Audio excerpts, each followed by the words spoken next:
so much, Dr. Ogundipe. We are far behind time, so I want to plead that we don't take any questions.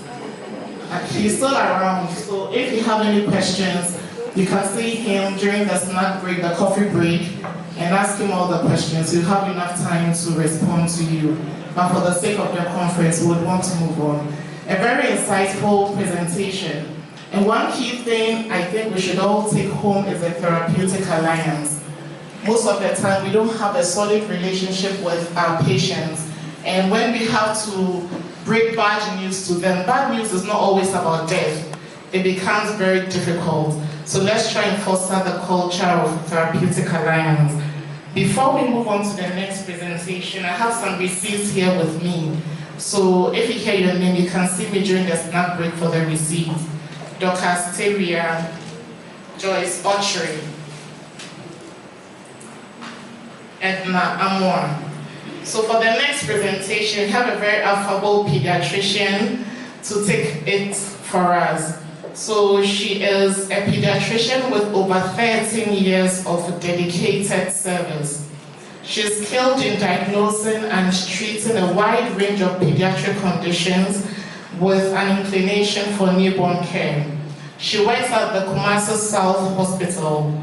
She's currently the newborn focal person for Ashanti region and also the lead consultant for Ghana's maternal and perinatal death surveillance and response tool. So she's going to take us through the referral pathways and how to transport a preterm baby in Ghana. Most of the time we have the babies, the referring facility would call you, and by the time the baby gets to us, we say that they told us a lie because the baby's condition would have changed. A lot might have happened in transit. We don't want to make a mistake again. So without wasting much time, I'll call my boss, Dr. Rita Ofosu-Yeboah, to take us through this.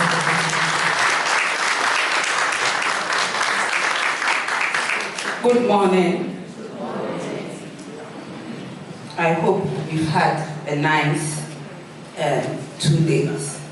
So thank you for the first presenter. You said one of my slides. So there's nothing on psychosocial support for our mothers anymore. TB matters that we have a referral system, the challenges, recommendations, and then the current transport systems for preterm infants. Okay, so what you see here is the Ministry of Health's referral policy and guidelines. I just want to remind you that we are in 2025 and our guidelines for referral was written in 2012. So you begin to ask yourself the relevance of these guidelines to our practice today. So the main aim 2012 was to ensure that there's an increase in referrals in our health sector. When you look at the document critically, it focuses on gatekeeping, that you should refer from the primary level, health center, CHIPS, to secondary, which is the district, and then tertiary, which is sometimes the regional as well as the teaching hospitals. And then the policy also looked at free maternal health care. It also looked at the transfer of people with chronic conditions, which I assume majority would be adults, and transfer of adults with acute or chronic conditions. So what is visibly missing in the document is a transfer of newborns, and particularly the preterm infant. So like I asked us, in 2025, what is the relevance of a document that was written in 2012? So those are the things we begin to think about in terms of policy level. Because if you do not have a policy that addresses that issue, implementing it becomes a challenge. Okay, so like I said, we have a tiered system when you look at Ghana's referral system, you move from the community to the district, regional, stroke, teaching hospital. So like our MC said, sometimes the patient arrives and then say, hey, this facility, they lied. They did not lie. Sometimes something has happened between the time they called you and the time it took for them to arrive at your facility. Sometimes too, there are clearly communication breakdowns because you are called that you have a patient with a newborn with a respiratory rate of 6. And then you are told, do not refer this patient. Because it doesn't matter the distance with which this baby is coming from to the next level, he may not make that journey. And most of our facilities are very much afraid to record a perinatal death to the next levels. What are their outcomes? If you begin to measure these things by their outcome in the facilities they are referred to, you would have a clearer picture. So one of the things that we advocate as a service is that when people do not have deaths, it should be a warning rather than something that deserves an applause. Obviously, all right? And sometimes there are delays. There are delays because patient is referred, ambulance costs $1,002.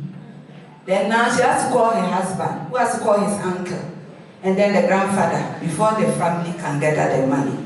I remember there was a referral. I waited because it was an exchange. So I called the person who referred.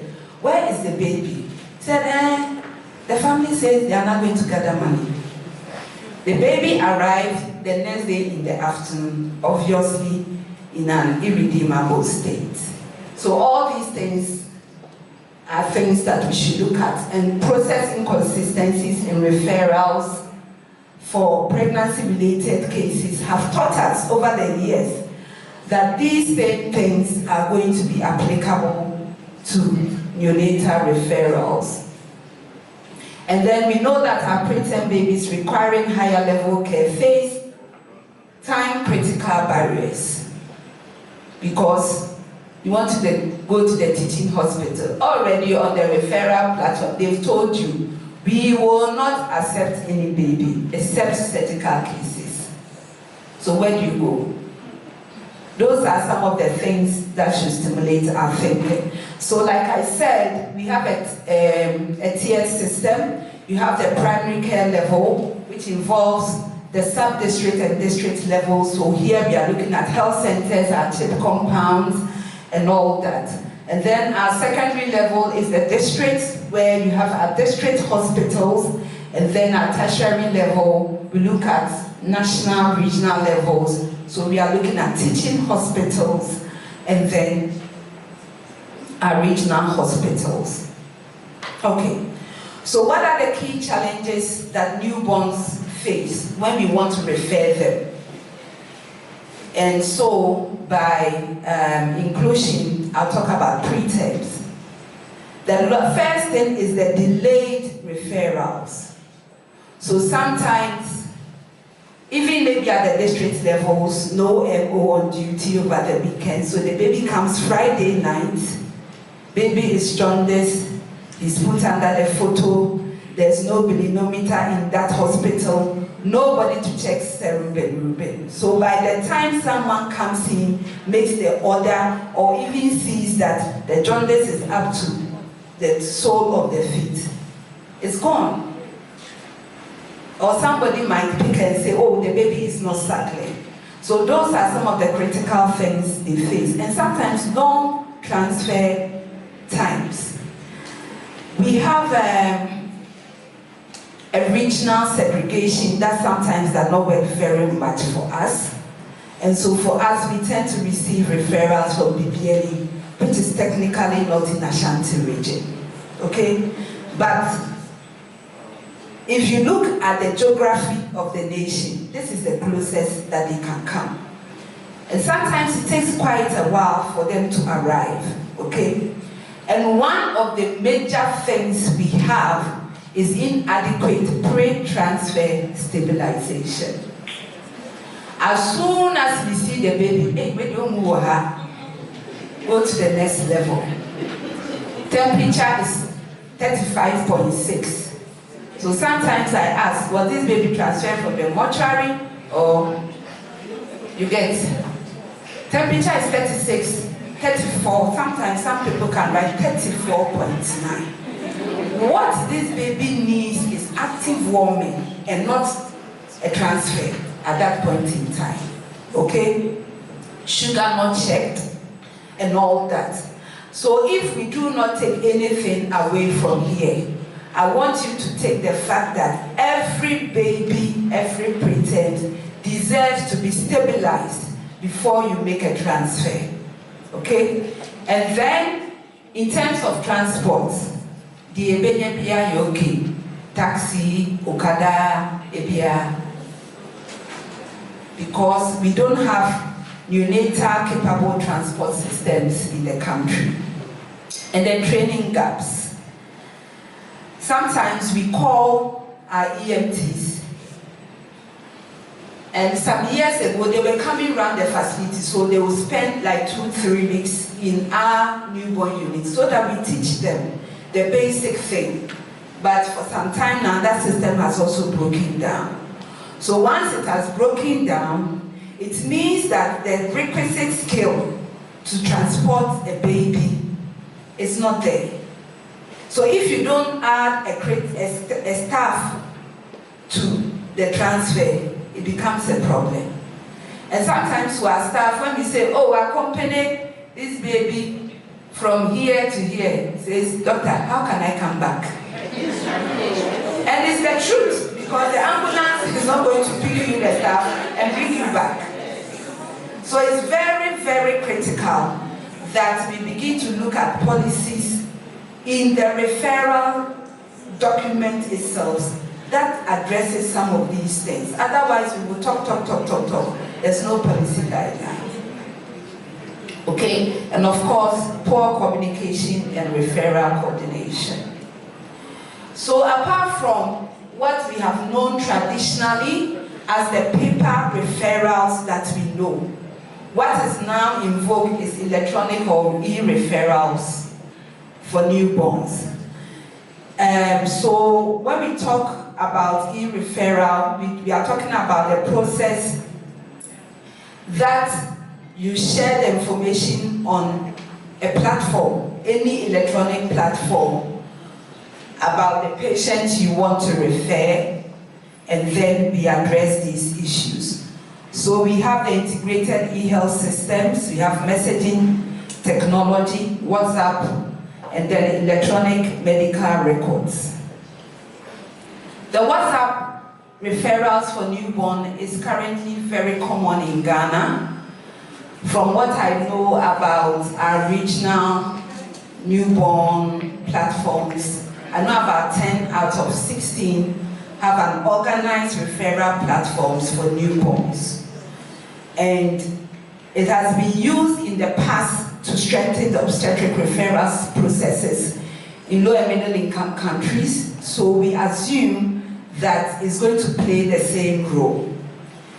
The question with these electronic referrals is how much information is too much? So this one, I tried to cover what was placed on the platform. But this is patient information. What if somebody knows the patient on the platform and you send a referral with the name and everything that is identifiable and say that this is a patient, retroviral exposed,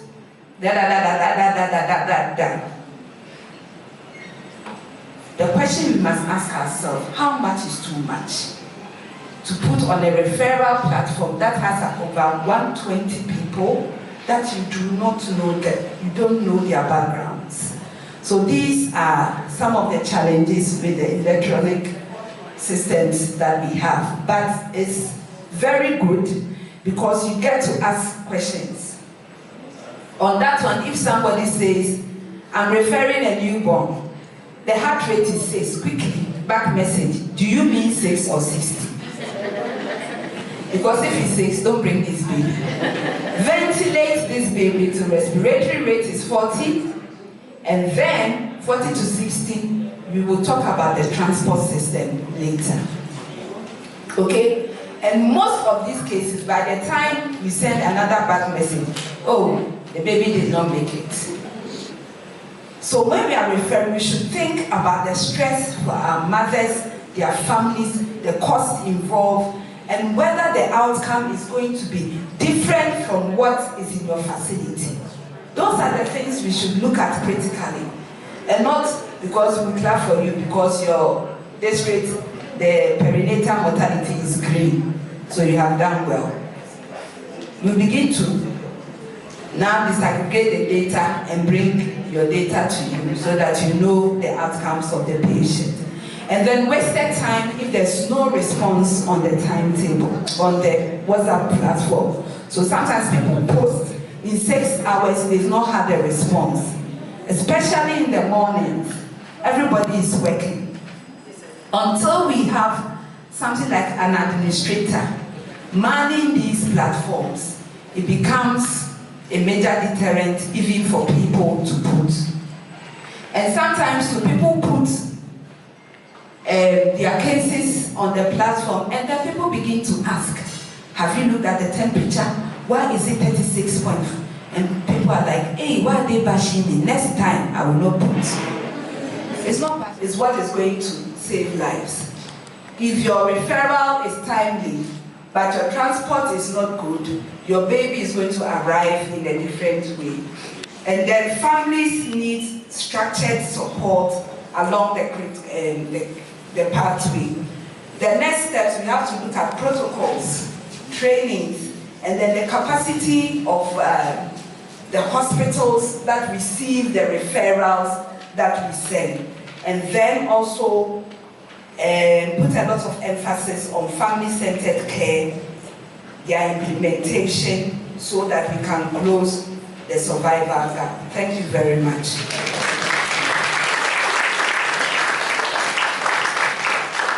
Thank you very much, Boss. I'm sure she was talking and she talked about the ambulance being unstable. Her voice also was unstable. She remembered her experience. So please, as she said, advocacy, advocacy, so that the next time when she's presenting, probably will have not a 2012, but maybe a 2025, and her voice will not shake again. Thank you so much, Boss. Please, another round of applause for her. Please, are there any questions or comments? Maybe just one. Otherwise, okay. Oh, we've all been shaking too. Nobody wants to talk. Okay. We have a special guest in our midst, but before I call him, I would like the oral presenters to please come forward. And please, this is the order. So we'll start with Dr. Etieno Samson Basi. Please come and sit in front. Followed by Mr. Ebenezer Fosuhini. The third person will be Dr. Abigail C.E. Johnson. Followed by Dr. Betty Osei Mensah Kansa. Then Ms. Marian Osei Mensah. And then the last will be Dr. Adoma Odami. So Etieno, Mr. Ebenezer Fosuhini, Abigail Johnson, Betty Osei Mensah is number 4. Betty is number 4. Yes, then Marion number 5, then Dr. Odami. So we are privileged to have another professor in our midst today. He's a professor of pharmaceutical microbiology and natural products in the Department of Pharmaceutics, Faculty of Pharmacy and Pharmaceutical Sciences, Kwame Nkrumah University of Science and Technology. So for our special guest today, we have in our midst Professor Christian Ajari, who is also the Provost of College of Health. Thank you very much. Good morning.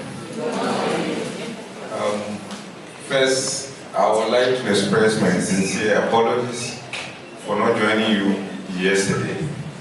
My college had this congregation where we conferred degrees on our graduates. So 2 sessions, one in the morning and then afternoon. So it goes up after 5. So immediately after the congregation, I called Dr. Yadoma and then indicated that now this morning I'm supposed to be there, but it's not my college, so I can seek permission and attend the actual session. So this is a small message from the Provost Office and maybe on behalf of the Vice Chancellor. The chairman of this occasion, distinguished guests, esteemed colleagues, members of the society, ladies and gentlemen, it is with a profound appreciation and then a deep sense of shared purpose that I extend my warmest goodwill message to all participants of this year's Prematurity Conference held under the inspiring theme, Equitable Care for Every Preterm. I like the theme. Across our health system, and indeed across our nation, the story of prematurity touches countless families. Behind every preterm birth is a mother filled with hope, a family yearning for reassurance, and then a fragile newborn whose first moments of life depend heavily on our collective preparedness, compassion, and commitment. These children remind us that the pursuit of equity in healthcare is not just a professional obligation, but a moral one. The dedication demonstrated by the society in championing this cause, particularly under the poignant and powerful theme, Equitable Care for Every Preterm, showcases true leadership and commitment to social justice in health. As a university and that of the matter, or specifically the College of Health Sciences, we stand united in advancing this mission. Our mandate encompasses a diverse ecosystem of clinicians, pharmacists, public health experts, laboratory and imaging specialists, dentists, veterinary doctors, scientists and educators, all working together to build a stronger, more inclusive health system. The theme of this conference resonates deeply with our philosophy that every newborn, no matter where they are born, their family situation or the challenges that they face, deserve the best start in life. While advances in neonatal science have dramatically improved survival rates for preterm infants, the heartbreaking reality is that these gains are often unequal, creating a stark divide in outcomes based on where the baby is born and the family's socio-economic status. The theme, Equitable Care for Every Preterm, speaks directly to our moral and professional mandate. It compels us to move beyond survival statistics and address the systematic barriers, whether geographical, financial, or infrastructure, that prevent every premature baby from accessing timely, highly quality and comprehensive and rural community clinics, where access to life-saving technologies like CPAP, machines and incubators, and the expertise to use them remains limited. All these disparities impact the quality of the treatment option available to neonatal patients. Financial barriers. the high cost of neonatal intensive care, including specialized formulas, medications, and prolonged hospital stays can be catastrophic for families, and often forcing them into poverty and creating impossible choices. It is also leads to incomplete therapies due to financial constraints. The third is on human resource constraints. There is a critical shortage of neonatal nurses, doctors, and other specialists, leading to burnout among existing staff and also impacting the quality of round-the-clock care these fragile infants require. The fourth has to do with socio-cultural factors, lack of awareness, cultural beliefs, and inadequate support system for patients can hinder and affect long-term developmental outcomes.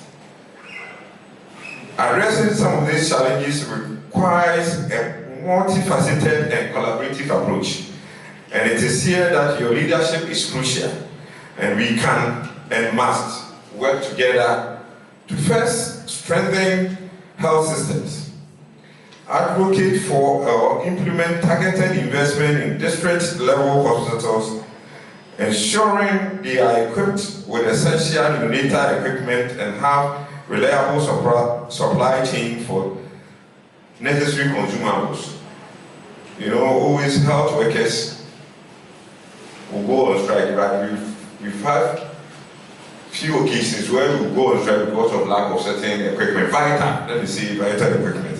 I think it's time that we get to that stage where the community, when I say community, everybody involved will then be aware, so that even when it concerns us, they will know that we are also fighting for them. The second has to do with the expand and empower workforce through institutions such as the Ghana College of Physicians and Surgeons, Ghana College of Nurses and Midwives, and then education institutions like ours, that is the College of Health Sciences.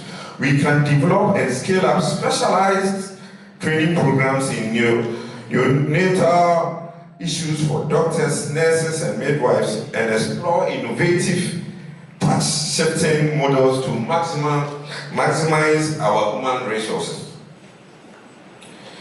3. Leverage technology and innovation. I think we can promote the use of telemedicine to provide specialist support to remote areas and invest in low-cost, high-impact interventions that have proven to be effective when it comes to the setting that we find ourselves in, especially the resource-limited settings. 4 is enact supportive policies. This includes championing policies that provide financial protection for families with preterm babies, such as expanding the National Health Insurance Scheme benefit package to comprehensively, the word is comprehensively cover neonatal care.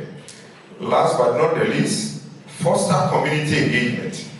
This we can do by intensifying public education campaigns to create awareness regarding preterm birth, promotes kangaroo mother care, and build strong support network among parents.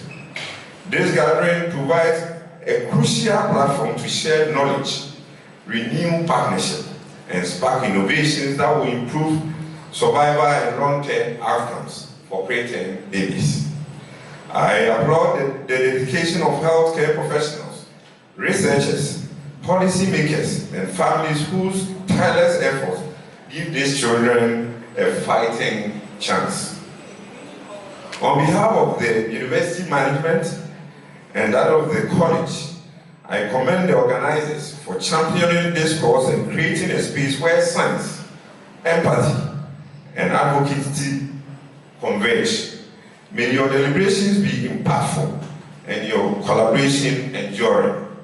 Together, let's continue to work towards a future where every preterm baby receives equitable care and every family feels supported, valued, and hopeful. The University and the College of Health Sciences extend its deepest goodwill and wishes the Paediatric Society of Ghana a highly successful and inspiring conference. I wish you a successful and enriching conference. Thank you very much. Thank you very much, Professor Christian Ejari. Yeah. Okay, so we move on with our program. It's now time for the poster presentation, oral abstract presentation. And we have wonderful people who have spent a lot of time to put their research work together to share their knowledge with us. And should I say it's a competition? Because we have judges, and anything that involves judges is more like a competition. But this is a friendly academic competition. Everybody is competent. It's just that we have a marking scheme. So I would want to introduce our judges to the house. We tried to eliminate conflicts of interest as much as possible. So we have Dr. Bernard Ogundipe, who is a psychiatrist, and he's from Hope Exchange Medical Center. For the sake of this assignment, he's not from Hope Exchange Medical Center.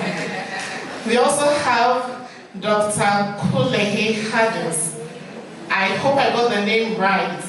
She is a consultant neonatologist, and she's from Value Global Health Foundation. So Dr. Hadis, can you please see you? She is a pediatrician from Bibiani Municipal Hospital. So for the judges, we would want our judges to kindly come forward so they join. And it's friendly fire.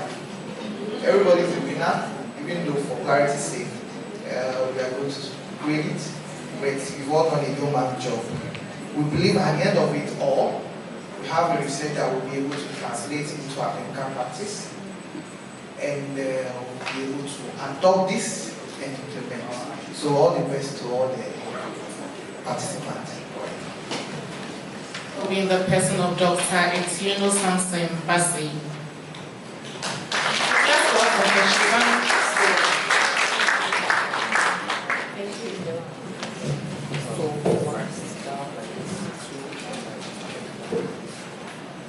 Good morning, PSG. Good morning, panel of judges. Good morning, bosses and colleagues. Congenital hypothyroidism is one of the preventable causes of intellectual disability. But the tragedy remains that the more it takes, the longer it takes to detect it, the worse the intellectual disability, or the worse the injury to the brain. In preterm infants, congenital hypothyroidism is further missed or masked by the complications of prematurity. My name is Dr. Bassi Etieno Samson, and today we present a case that reflects these challenges, as well as what can be done in low-resource settings. I am from Mastermind SDA Hospital. We managed a 33-week gestation male preterm unit with a birth weight of 1.1 kg. In the first week of life, he had recurrent hypoglycemia.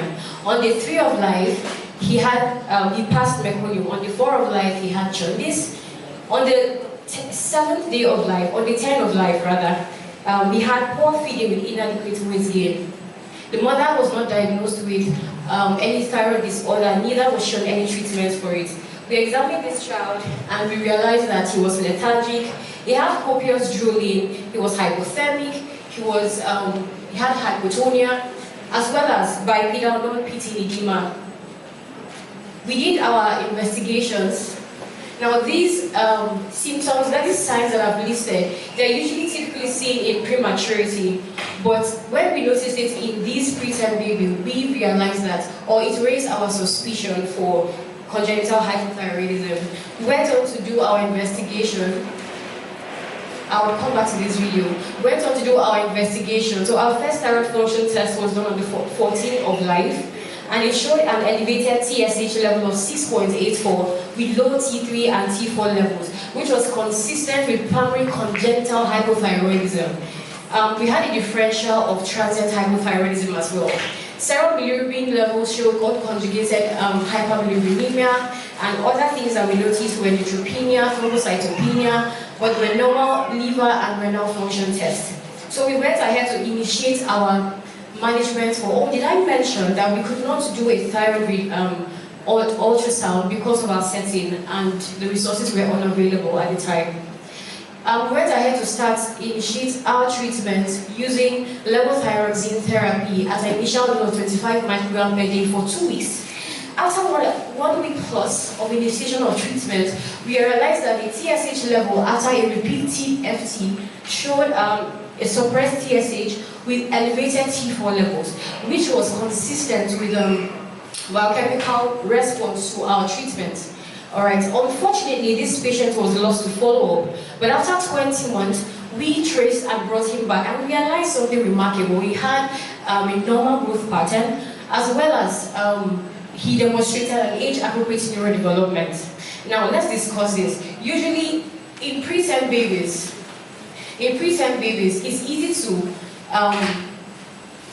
move on.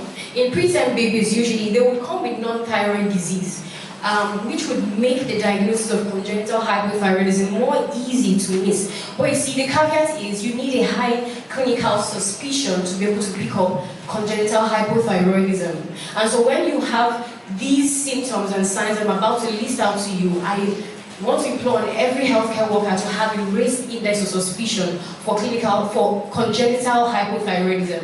So you realize things like hypotonia, persistent jaundice. In our case, it was not responsive to phototherapy.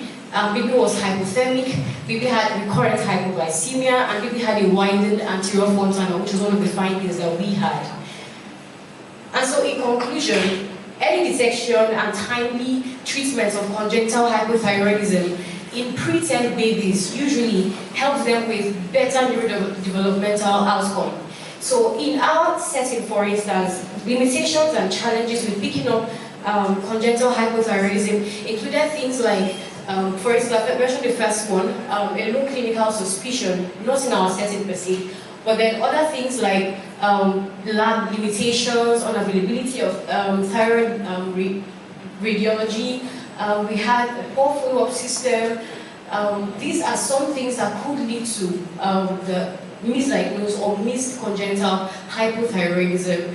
And then one of the things that I would like to advocate for from this presentation is for the early detection and timely treatment of congenital hypothyroidism. And as well, in our setting, low resource settings, there should be more resources to enforce newborn screening with incorporation of systems to evaluate thyroid function tests in every newborn, as well as an improved system for follow-up. Thank you very much for your attention and for your questions. For the rest of you. Alright, please, you can take your seat. So the next presenter is a nurse. Personally, I'm excited when the nurses present because they let us know that the work is not just for the doctors, they are also involved. So I'll call Mr. Ebenezer Fosumine to take the second presentation.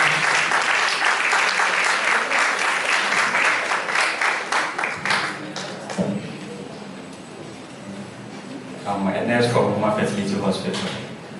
So I'm presenting on the impact of early surfactant use and nickel respiratory support on survival of preterm babies between 32 weeks and less. So we realized that very preterm infants have a higher mortality rate, but when it comes to a low resource settings. So we have wanted to find out if the use of surfactant and then the availability of other respiratory supports like the CPAP, the blue vents and all that can really help them to survive. So initially, Women Fertility Hospital for some years back were referring cases when it comes to preterm infants. And And so for the past 2 years, we decided to look at what we can do to help prevent that from happening. And so we realized that when surfactants are available and other oxygen therapies like the CPAP, incubators, new vents and all that are available, how is it going to help these babies to survive? So we use some key variables in, looking at this research. So we look at the gestational age of the mothers, the baby's weight, the number of surfactants that were administered to the babies, the days babies were on oxygen, length of stay at the facility, and then those who survived. So these were our results. So for the past 2 years, 16 preterm babies were handled. And out of the 16 preterm babies, we're looking at the maiden gestational age of 27 weeks. So some comes with 26, 27, 28, so up to 32. And then the mean birth weight was 1 kg. Out of the 16 babies, 13 were given surfactants. And the median length of stay at the hospital was barely a month, that is 26 days. 9 out of the infants who survived to discharge were 9. And that represents 56.3%. And out of those who received surfactant, that is 13 received surfactant. But those who received surfactant and survived were 7 out of the 13. So this is a graphical representation of what I'm talking about. So the infant distribution, we're looking at 16 infants that we handled for the past 2 years. And then out of that, 81 received surfactants. And out of the 81, 56.30% survived. The infant surfactant infant survival rate too, we're looking at 81% of them who survived, who received the surfactant. 27 of them didn't survive, but 53 received, survived. So we realized that the survival rates were higher when it comes to infant administration and other respiratory support system at the NICU. So in conclusion, we are saying that when we are able to resource our NICUs, availability of surfactants, incubators, and then we are able to train our staff to manage these NICU settings, the survival rate of the NICUs or our preterms will go high, and it will also help reduce the pressure on the tertiary institutions. Alright, so that's the end of my presentation.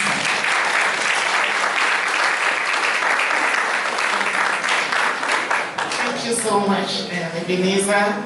The pressure is pressuring because he used 4 minutes for his presentation. Wow. So we have the next. This one, if it was in probably another setting, I would say Obini Yu. Yes. So we have Dr. Abigail C.E. Johnson to give us the next presentation.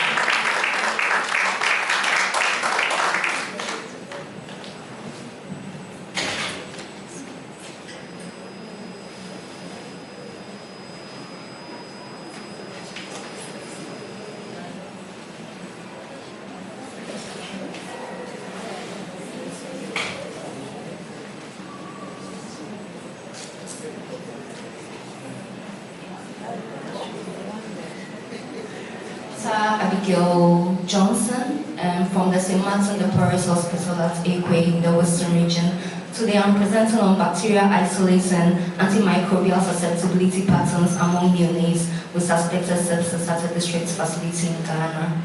This will be a brief outline of what we'll be going through. So we all know neonatal sepsis is one of the leading causes of morbidities in a lot of our NICUs, including mine. And there's a huge challenge when it comes to managing neonatal sepsis, and that's a problem with antimicrobial resistance. And as a result, it's become very important for us to know what are the organisms causing these neonatal sepsis and what are their resistance profiles. A lot of these research has been carried out, but mostly they were in the tertiary institutions. No focus has really been given to a district facility, hence why we conducted this research. So our aim was to isolate these organisms and know their resistance patterns, and also to know the demographics, what are the comparisons between term and preterm neonates, and also to be able to compare it with environmental swaps we took in our NICU to see if there is any possible cross-transmission between these, between the environment and these babies. So we did a retrospective study from January 1st, 2025 to September 30th, 2025. We took the data from all the blood culture studies that we have done, and we analyzed them. And in March 2025, so we conducted an environmental swap of our NICU. So we brought this entire data together to find out what would be the pattern in our NICU. So since January to September, we had a total of 822 admissions in our NICU, of which preterm formed 179. That's about roughly 22%. And then we suspected sepsis in 104 cases, and we did blood cultures for 77 out of these 104 cultures. And then out of these, we had a positive growth of 38, which accounted for approximately 49.4% of these cases. So that's giving us an almost 50% chance of getting a positive growth from each culture that was conducted. Out of these, we had predominantly gram-positive organisms, and forming about 94.7% in total of the isolates we derived. Comparing preterm and term births, we had a total of, for the term births, we had 58 term babies for the out of the total of 77, and 19 preterm babies. Out of these 19, we cultured 10 isolates. Out of these 19 preterm babies, we had 10 isolates, but one was flagged as a contaminant, which was a micrococcus. So that gave us a positive rate of about 47.4% in the preterm neonates. And then out of the 10 babies, we also had a positivity rate of about 48.3. Now I would like to mention that in the preterm babies, all the organisms isolated were gram-positive organisms, mainly Staphylococcus species. And among the 10 babies too, we had mostly gram-positive organisms, but we had 2 gram-negative isolates. Now, to the graph to our right shows us the environmental isolates, and we realized that we had predominantly bacillus species, which is usually based on our blood culture study, were usually flagged as contaminants. But then we see Staphylococcus species, we see Pseudomonas and Klebsiella. And from this table, you can see that most of the Staphylococcus species, we found them at the nurses' working stations, on trolleys, and mostly around our incubators. And then for Klebsiella species, which is also another one of the organisms who's isolated, we found them on cots and beds and where the patients were residing. So we went ahead, and there's a graph showing the days, how old the babies are with negative Staphylococcus. And then for late onset sepsis, we still had Staphylococcus aureus being predominant, followed by Staph epidermidis. Now when you compare these two charts to this particular chart, where you realize that most of our samples were taken within the first 48 hours, yet looking at the Staphylococcus aureus species here being so predominant, even in the late onset sepsis, that's 8 out of the total of 22. And then comparing it to our environmental isolates, where Staphylococcus species was quite predominant, made us quite now question, is there really a possible transmission from the environment to the babies causing these late onset sepsis among them? Now these are graphs showing our antibiotic susceptibility tests. And from this graph you can see, I would like to focus first on cefoxitin. Cefoxitin phenotypically indicates the presence of suspected medicine-resistant Staphylococcus aureus, and we had as high as 80%. Yeah, so telling us that most of the Staphylococcus aureus we actually isolated were medicine-resistant Staphylococcus aureus. And then for ampicillin also had a very high resistance rate of about 80%, and we had very high, gentamicin was generally susceptible from Staphylococcus aureus, Staph epidermidis, and even including a gram-negative organisms, gentamicin had very good susceptibility, but amoxiclav and ceftriaxone have a 100% resistance pattern, which should. Similar studies have also been conducted in other places in Ghana, mostly in the tertiary institutions, where at Kolebu Teaching Hospital, they picked up mostly Klebsiella pneumonia, gram-negative organisms, to be the most predominant. That makes us concerned. Could there be a disparity between organisms at the district facilities compared to the tertiary, maybe because of the advanced procedures being done in tertiary facilities? However, in the Upper East Regional Hospital about Katanga, they have similar findings to ours, and we realized that Staphylococcus aureus cut across all of them. It all mostly formed part of the predominant organisms among all the research studies that have been done. So this makes us know that there has to be, there's an importance in regularly reviewing our antibiotic, empiric antibiotic regimen, and then also focus a lot on our district. Okay, thank you very much.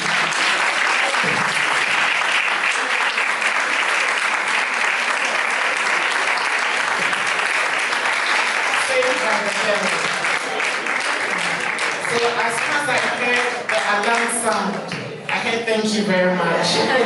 Just on time. Well done as three presenters. I enjoyed all the presentations. I'll hand over to the chairperson. Presenter. So you have given surfactant for some, and then what do you think is the reason for this for those who have already received surfactant? Do you have any? It says a retrospective study, but did you try to find out what could be the reason for the disease? And for the third presenter, I think you have already pointed out that even in the hemocytolytic sepsis, the majority of your isolates were gram-positives. So how do you intend to use your choice of antibiotics, especially this? We have seen that from your studies, ampicillin is also very much resistant. So what would be your recommendation on choice of antibiotics when you start medications?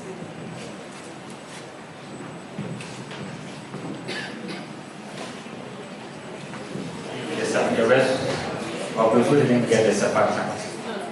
Those who get the surfactant, but they have given them. I think 50% of them have that, right? So why is the reason for it? Can we say that the surfactant as well is not helpful, or what do you try to imply? Actually, it's a very small sample size, it's only 16, so if there is anything that we can say. Yes, so the survival rate for those who took the surfactant was 53 points. I mean, more than half of them. So we realized that probably some of them, those who took the surfactants, probably as a result of an infection, other issues that could not be resolved or something, that led to their death. Militar sepsis, the RSD, RDS, and then all that, yes. So that would be the reason why they couldn't survive the survivors, even after administering it. I'm just curious. What made you check for the thyroid functions in this child? How did you arrive at that clinical decision? I'm just curious. And before then, have you ever seen any child with genital hypothyroidism before? Yeah, just in line with this question, it's a very interesting topic. Like, it's very difficult to diagnose congenital hypothermia preterms. So when you're able to have subsequent tests, I only saw one test after the patient has been started with treatment. So did you have any consequences? Thank you very much for your question. All right, so the first question was, what triggered our diagnosis? So we had this patient who initially, one of the things we treated him for was neonatal sepsis. We put him on routine antibiotics and he wasn't responding. He had neonatal jaundice, I mentioned, from day 4 of life, which persisted even with our phototherapy. All right, and we did G6PD screening, was no defects. Every other thing is unremarkable. You know, patients are having copious drooling, he had a wide frontal lobe, he was getting more hypotonic, he was getting more hypothermic despite all our measures we put in place. And so we decided to look at the endocrine aspects of this after reviewing with our specialists. And then we screened for thyroid function because hypothermia, of course, would point us closer to thyroid function. And so we did that screen and realized that, oh, of course, his TSH was high. But regardless of that, he had a low T3 and T4, or T4 levels. And then his clinical signs improved after we started levothyroxine. Alright? And that will bring me to the second question. After 1 week plus of initiation of levothyroxine 25 microgram per day, it was 1 week plus after taking the medication, we had a second TFT. Alright, and that showed us suppressed TSH levels, now with a high T4 level, the laser T4 level, showing a response to our treatment. So yes, we did follow up with one thyroid function test. However, we wanted to do a second one after 4 weeks of initiation of treatment, but like I said, our patient was lost to follow up. Alright, but then when we came back, we called him back at 20 months. We noticed that he had a remarkable improvement, as well as his neurodevelopmental. He ticked all the boxes for our neurodevelopmental assessment. So yes, he responded to treatment.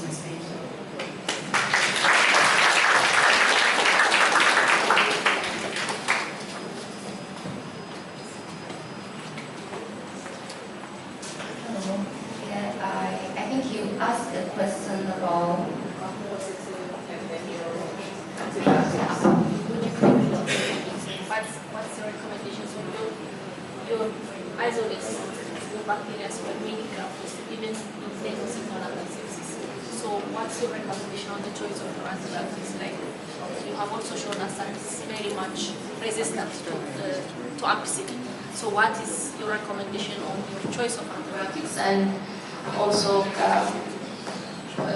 what's your recommendation? I mean, generally, what's your observation? Like, normally related to sepsis, we expect the gram negatives to be predominant, but in both of your early onset and late onset sepsis, it's mainly the gram positives that are more prominent.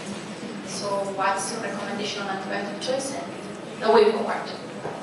All right, thank you very much. So currently, most of the first line we are doing, especially in my facility, is ampicillin gentamicin. And I think we realized that gentamicin had very good susceptibility patterns across almost all the isolates. So in the meantime, I think we should maintain gentamicin with the ampicillin together as our first line, since ampicillin will still have a very good coverage for some of organisms like B and then the listeria in the meantime. It wasn't a 100% resistant. So ampicillin and gentamicin, I think, are still good first lines. But ceftriaxone had a very high resistance pattern to also as high as almost 80%. So in situations where we have to move to a second line, I think by then we should get a blood culture result to really inform what choice of antibiotic to use in that particular situation, since we are not so sure about the ceftriaxone being able to work, if we should switch from that first line to the second line. Okay. Yes. I think you should make those possibilities. So if you also make, what can I say? If you also try to check or try to take blood cultures before the patient has started antibiotics, which is within the first hour after the patient is admitted to your ward, then you will get a lot of positive results that will give you a true result of what's really actually going on. Yes. So you will not be thinking about having a patient taking a hospital acquired infection or something if you take it after 48 hours. Okay, thank you very much. So those are all parts of our limitations. And so I think we're also looking forward to expanding the sample sizes to give us a very true picture, for example. Thank you very much. Any questions from the audience? Okay.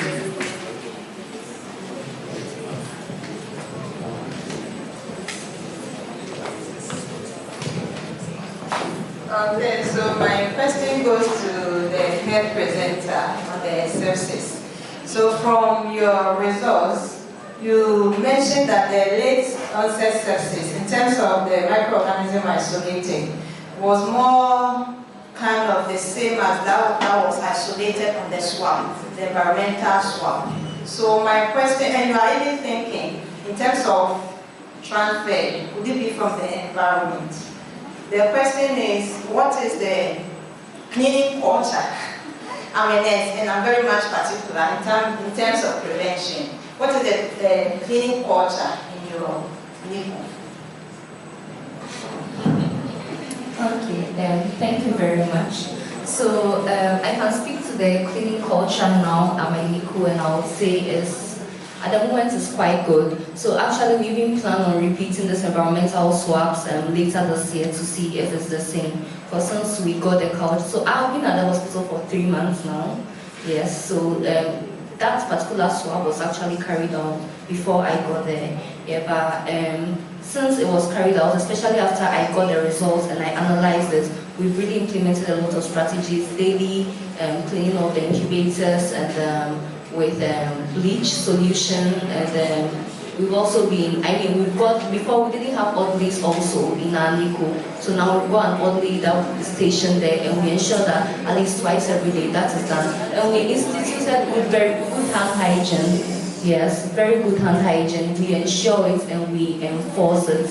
Yes, so I think those are some of the things we are doing now. So we hope to repeat this to see if it's created any improvement so far in our findings. Thank you very much. Thank you so much. Any more questions? So this will be our last question. Thank you. My question is to the second presenter. I'm just a bit curious about why some of the babies didn't receive surfactants, if there was any reason, because they were all 32 weeks and below. Thank you. Right, so basically 3 of them didn't receive the surfactants. And so basically when they came out, we realized that their respiration and everything was okay. And there were no need for the surfactant administration. So they were some of them just took just about 2 or 3 days on normal oxygen, intravascular oxygen, and they were fine. We didn't need to do CPAP. So we realized that they were okay and there were no need for surfactants. That's why we didn't give it. But those who didn't survive on the surfactants were as a result of probably intraventricular hemorrhage, sepsis, pneumothorax, and others. That is why some didn't also survive.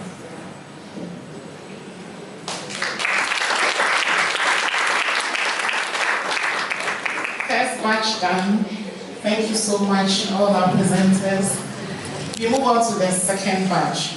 So to start. So this study investigated whether the low dose of caffeine citrate would be adequate or we need to escalate for babies under 34 weeks.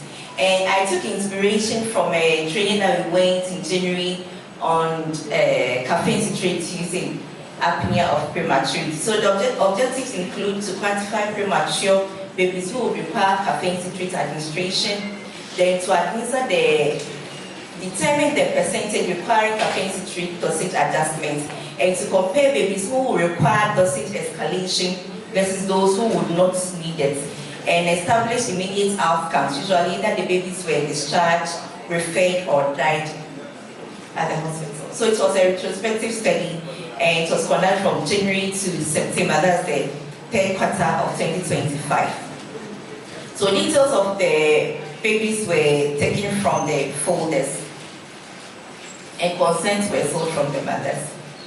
So with the results, out of the 36 babies, please I'll be quick to add that we were taking it as the babies come on admission. So if I'm not around or any of the team members are not around, we are not able to recruit babies who would come in our absence.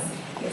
So 36 babies were studied, and out of the 35, that is 97.2, were managed on 5 milligram per kg. We know most of our protocols, even currently for not mother baby in the protocol is as a staff documented is 10 milligram per kg as maintenance dose, and loading dose is 20 milligram per kg daily. But when I went for the training, we were told that babies do well on the 5 milligram per kg maintenance dose. So I was curious so let's take it, because we are in an evidence-based world, and we don't take things that you are being told, but you need to investigate and find out if truly it's applicable to your environment. And truly, those 35% of these 36 babies did not need dose escalation. They were okay on the 5 milligram per kg, and we were able to weigh them off in a period less than 7 days.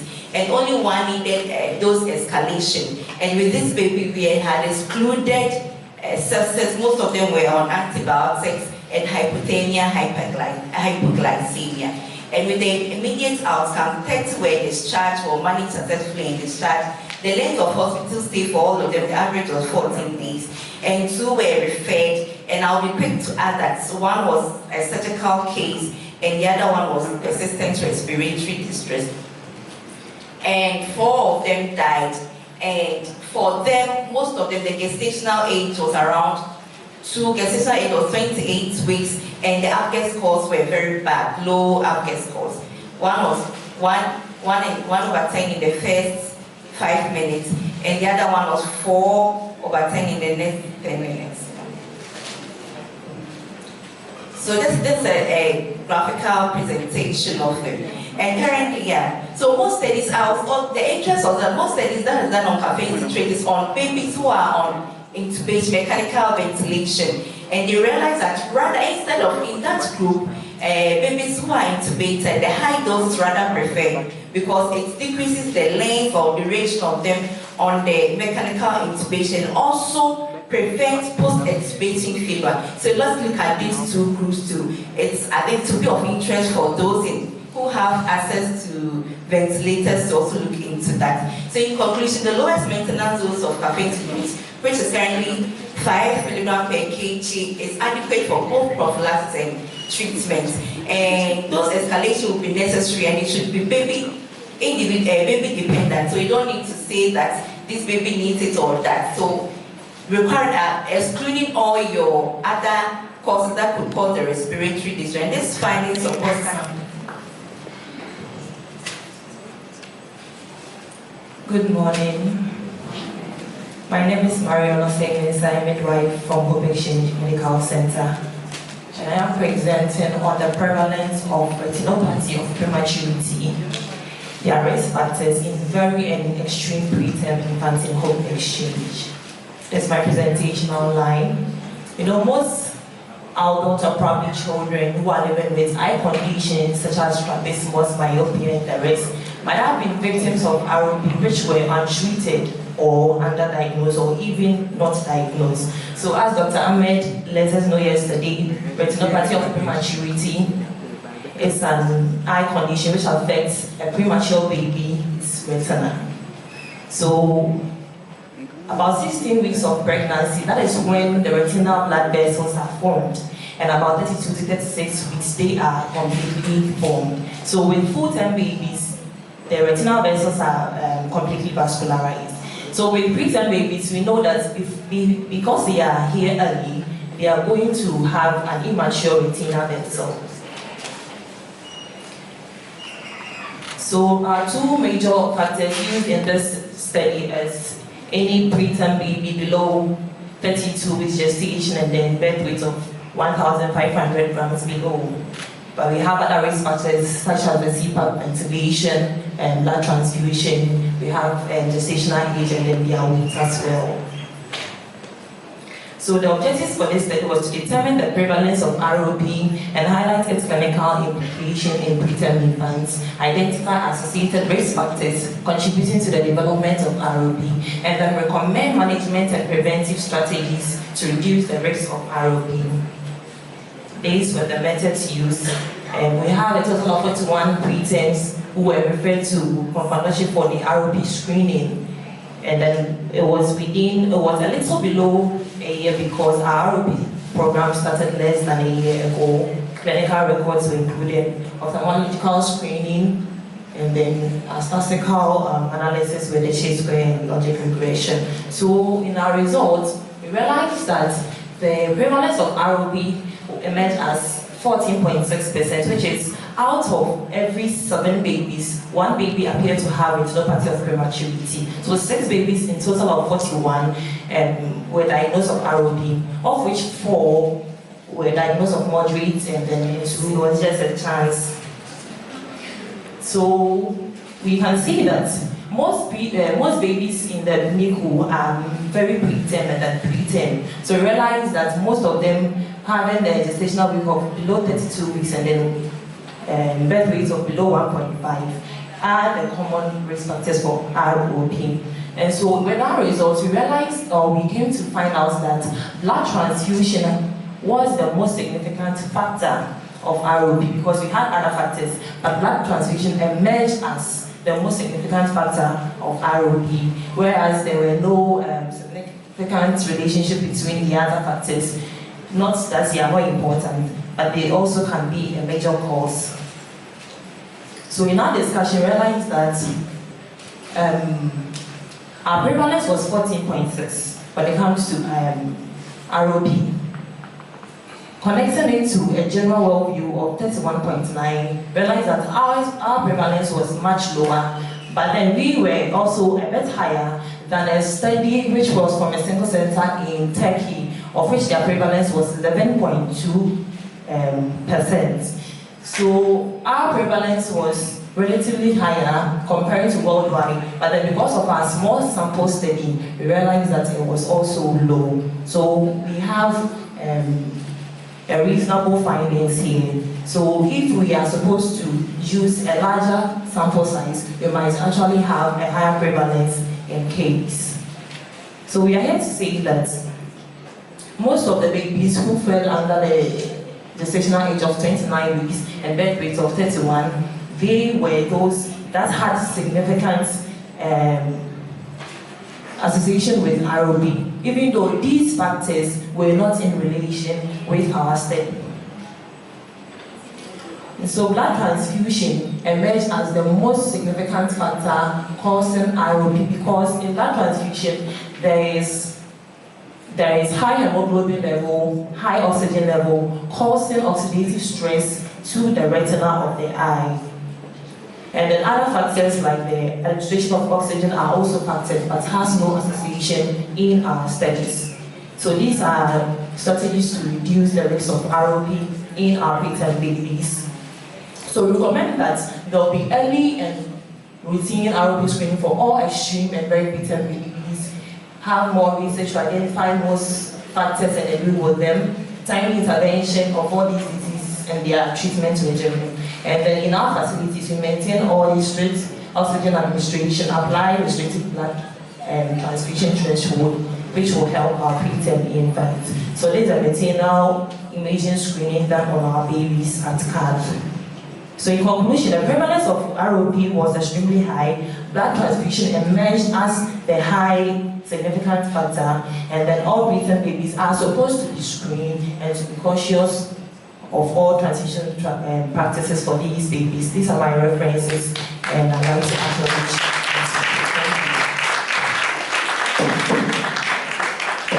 Thank you so much. It's a good exchange.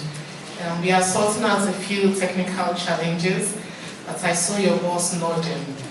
I've done a good job. I've done a good job. And your boss is going to present after you. We are also going to nod. She's done a good job. So whilst we wait for the technical issues to be sorted, what to call our boss?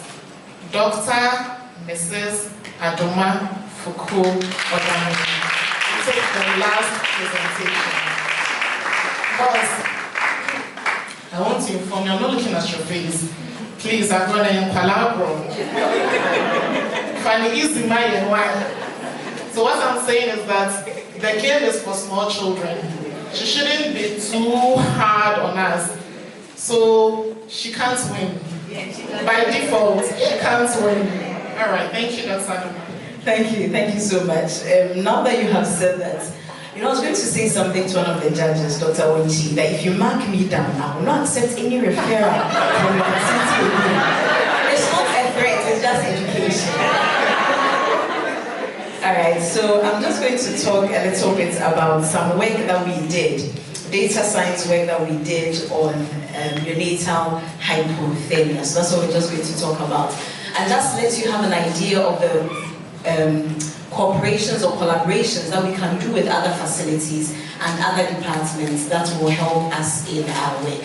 So by way of introduction, some of my nursery nurses were discussing with me that it looks like we're having quite a lot of cases of hypothermia coming from our labor ward. And I said, well, it's good to see, but we need to see the data. You can't go to labor ward and just tell them, they'll say it's a gut feeling. So what is the data saying?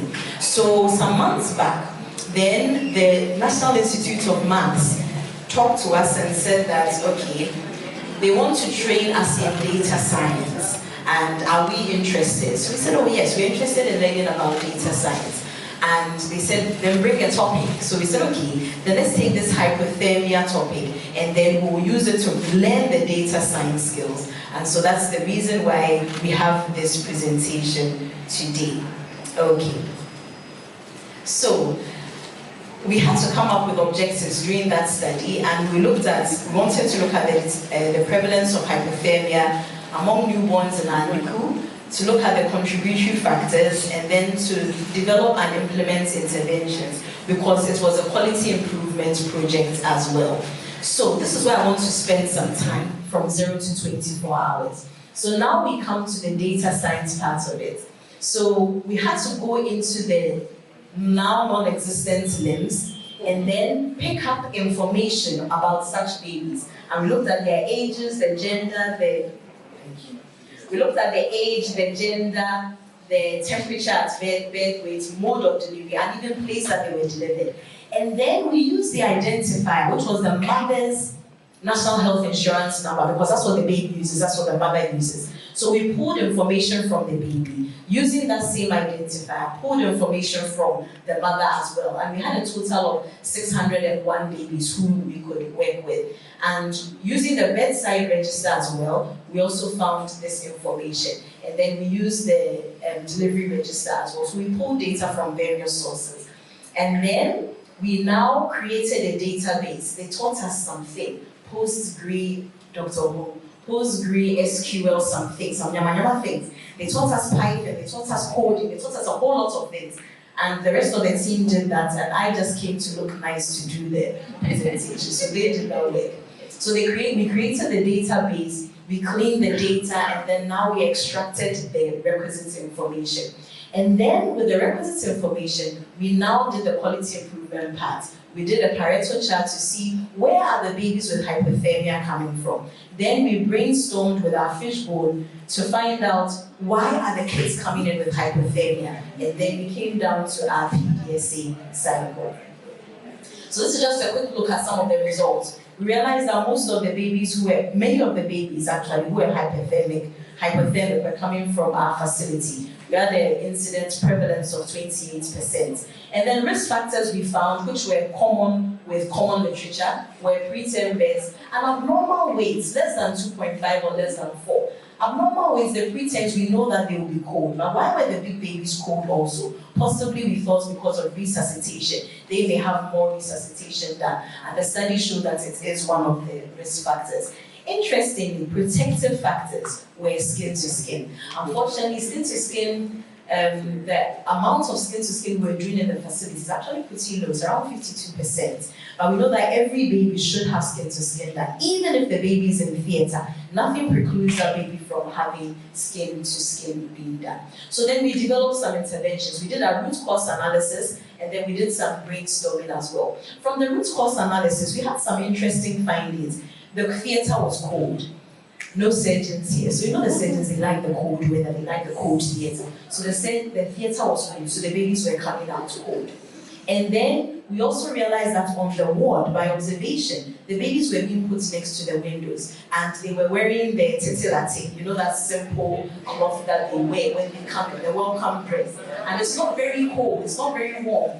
The labor ward was also cold, and this is about the inappropriate baby grooming. So these were the problems that we identified. So we put in place some interventions. One was to talk to the mothers at ANC that you need to bring their appropriate clothing for your babies, and we need the head caps. Some people have this belief that because we're in Ghana is hot, we don't need to keep the babies warm. But studies do show that hypothermia is related to mortality. And even in hot countries, even in the Sahara Desert, you have babies who are hypothermic there. So we talked to them at ANC about this, and then we trained the theatre staff and staff on the ward about the warm chain.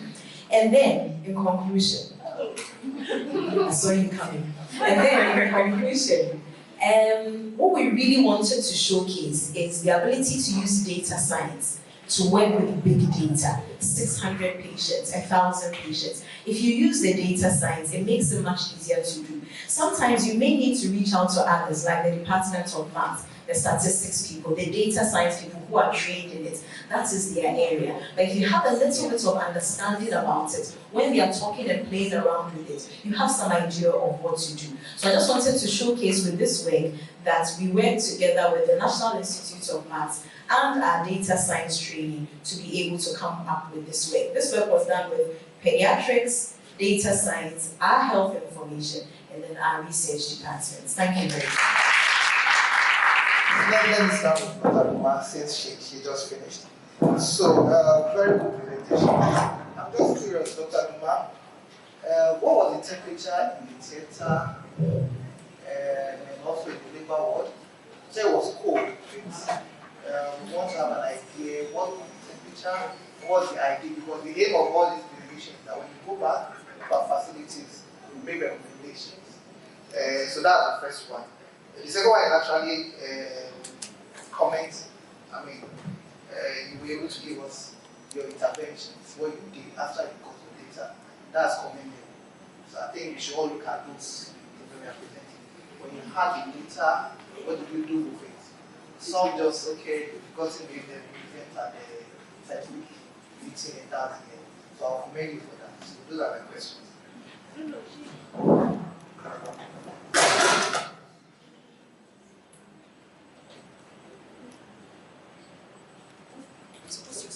Small actually.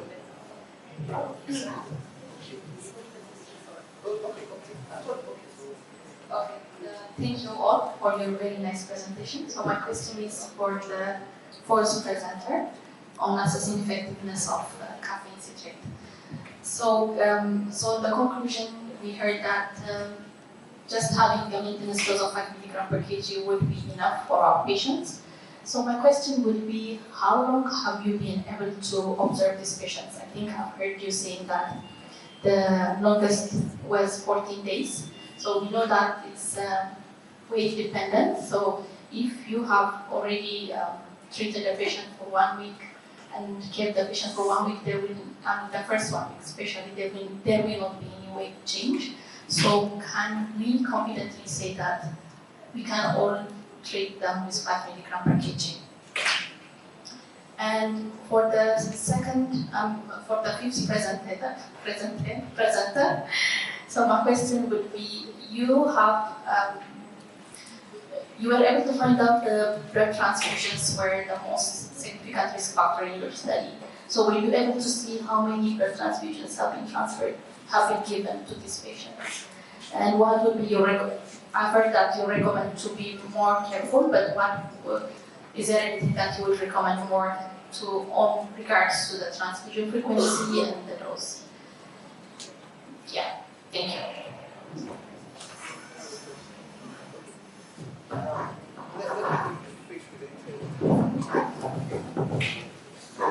For the first presenter on the impact of prematurity, you said your sample size was very low, and because of that, so maybe you have maybe your evidence was not very strong. Now, when you are doing a study and you have a very low sample size, the other ways you can work on it in terms of the analysis. Okay, I think Fisher is one of it. Oh, I think so. So most times talk with your statistician and they will tell you what other analysis you can do to get a very robust data. Right. Asking about the temperature in the labor ward and then the temperature in the theatre.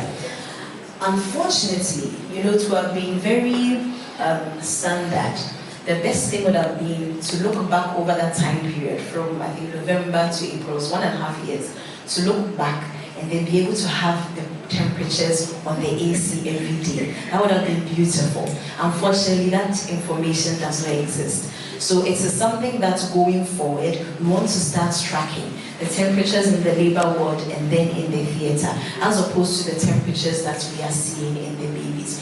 We do know that normally the theatre, they put it below 28, below 25, single digits sometimes. But I don't have that evidence, so I think that we'll factor it in for our next presentations. Thank you very much. Okay, thank Thank you very much. So for mine, the average weight was 1.2 kg. And currently, there's no study on the relation between the weight and the dose escalation. But just as I said, you should exclude all other causes of apnea of prematurity. So what to do for feeding or weight gain wise, that's a challenge that personally I have at my unit. Because most of the time when they get to, let's say, the birth weight was 0.9, the baby has gotten to 1.2 and just refusing to build out the weight. But then the baby is not losing weight. So at times we even discharge them without that appreciable weight gain. But then we do follow-ups. So 3 days, 1 week, 2 weeks. But they do come to the ward, but not in the consulting room for alternate day weighing. I don't know if. Thank you.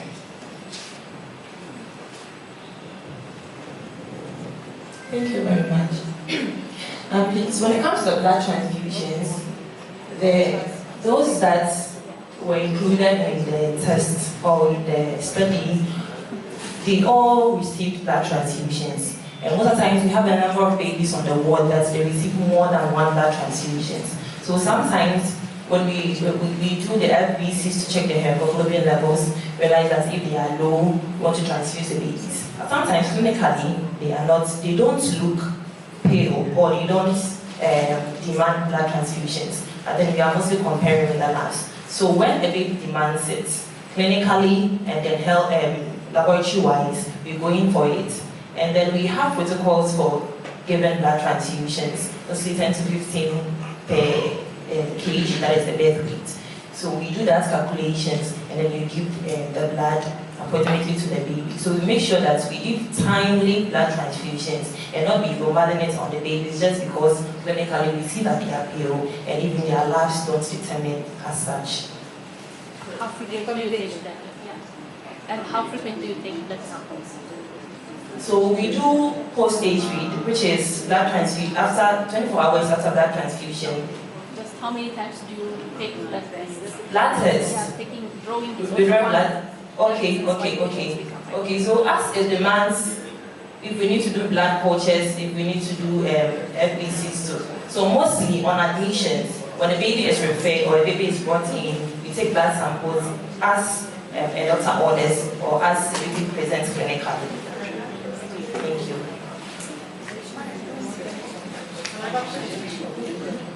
Thank you very much, Mariam. Please don't sit down. I think still I don't get it with what she asked. So with your study, you said blood transfusion with the ROP.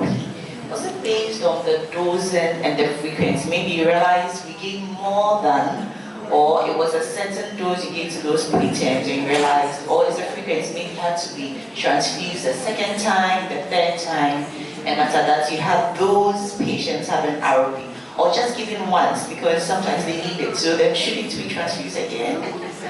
Okay, so with our data, all the babies that were included in, so the blood transfusion we received was either a yes or a no. So whether it was a once, twice, you are to be included in that study. Please you get it. So that was what happened. So is it that the baby received the blood transfusion once or twice? Definitely blood transfusion emerged as. So notwithstanding, it was the highest probability. Analyze whether maybe you got to more than once. No, that wasn't studied. That wasn't studied. It's one of the significant things we should look into. I mean, since you found out that the transfusion is one of the risk factors, then it would be nicer to know the frequency, how many times that the patient has been transfused. For sure, if the patient is very extremely overweight, we will transfuse frequently. And how many times do we draw blood for investigation? So these are very simple but very important things that we should always consider. So recommendations on that also. What would be your recommendation? Is the next question.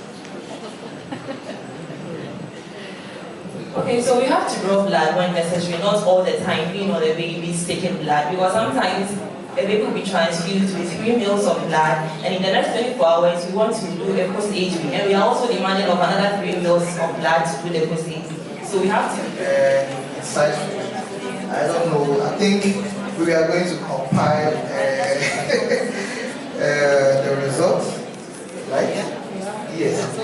Yes, so we are going to do the total, then we'll get back to you all. Right. A round of applause for our judges and for our presenters. It's not an easy task being here and then looking at my face and I'm timing you. I was really afraid to time Dr. Azma, especially when she said the fish bone. And I was like, the rest of us, which one did you protest? Nothing. So I think Dr. Azma will call that she will be taken out of the skin. Who agrees with me? I mean, fish bone and she should be taken out. Otherwise, you pose for anything. Thank you so much. Whilst we are waiting for our judges to compile, we have one of our sponsors here, Value, to do a presentation. We'll go for coffee breaks. Please smile. We'll go for coffee breaks soon. So if Value is here, they have a presentation. Oh, it's not one of our judges.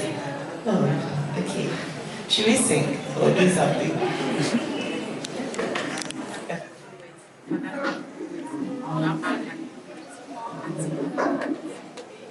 What does it entail? KMC is the care time. Please, can you all hear me? The care reviews and health table regulation. So in the KMC, you will need clothes.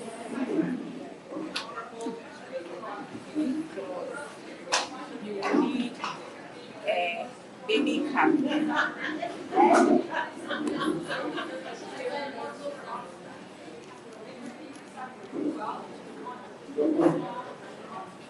You will need diapers, socks, and then mixes. When you are about to start games, or when you are teaching the mother to do games, the first step is to then allow the mother to wash her hands, or the father, or any other person doing the procedure for the baby. So you first wash your hands, and then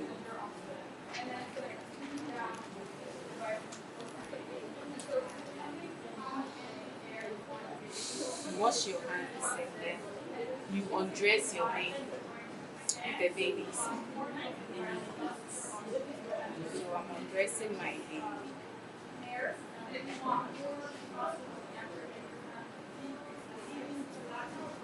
Unfortunately, my little baby is not in a diaper. Then you get your we have several ways of tying the cloth.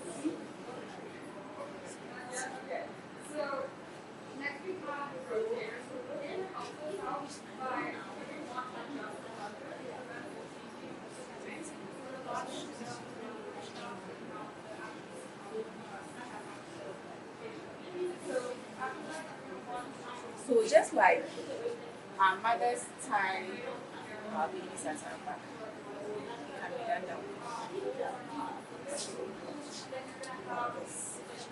With our baby in our hearts, our socks, and then our heads, and then the diaper. We put the baby in between the breast of the mother. The mother will undress, not be naked, because we want skin-to-skin contact. So you put the baby there. The baby is going to be in a frog-like position. You will not extend the legs, but just like in the fetal position.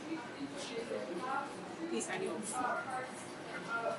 then the mother tie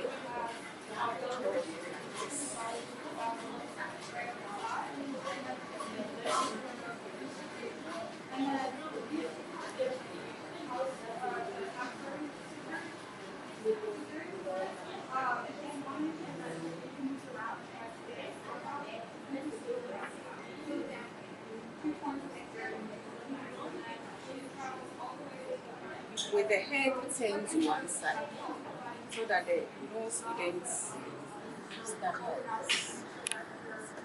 This is one way of tying the baby.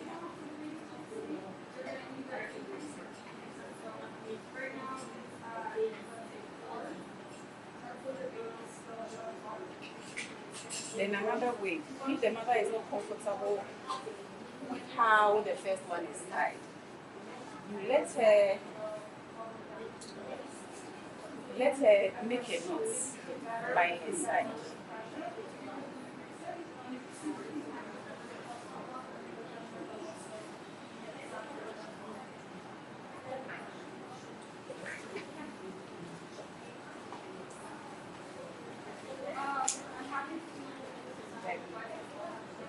She put her baby in the same position.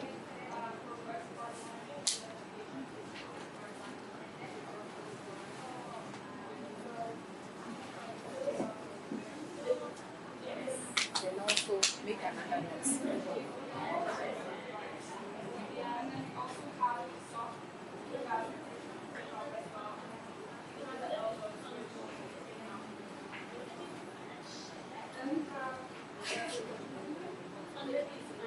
So it's like this. So the two can be done where there is no help for the mother. If somebody is around and she's not comfortable with the first or the second one, the knot can be made at the back of the mother. So you are not supposed to make the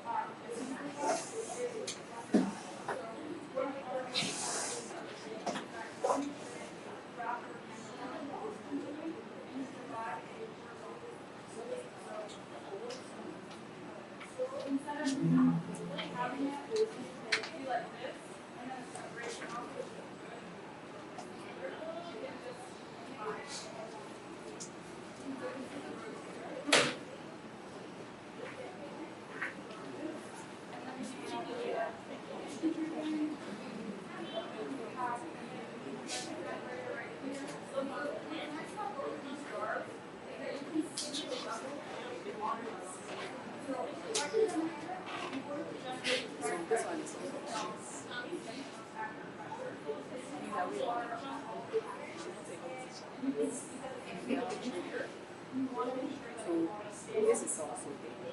And then we have the kids clothing and the shirts. Like this one.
So this one is also there.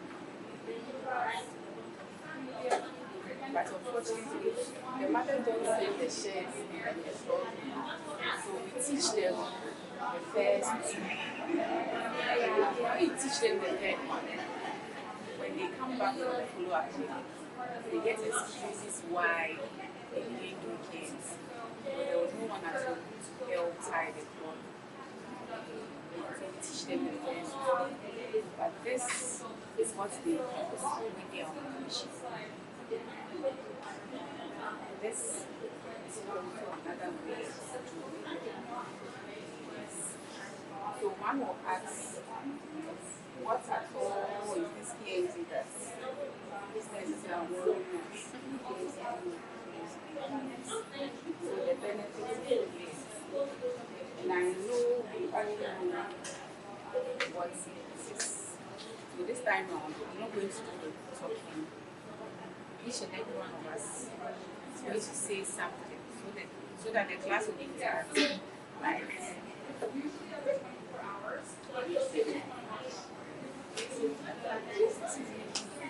So the benefits of KMC. Comes from bonding. Bonding.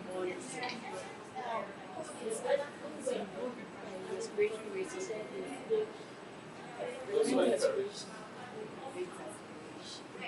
so when we tell mothers all these benefits, the baby is in KMC position, and the baby has what's it happens. I said, if we tell the mother the KMC is going to prevent aspiration, right? And then the baby is in KMC position, and the baby aspirates. It reduces the risk.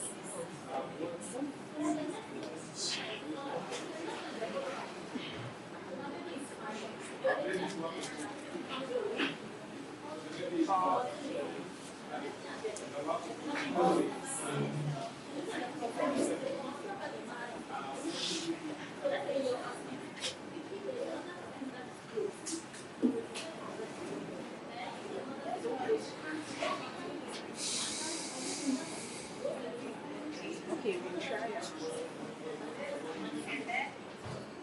So we are all going to try our hands on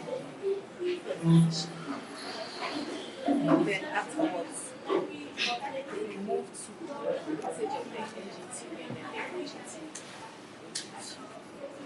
So please move here because we are so we should start from here.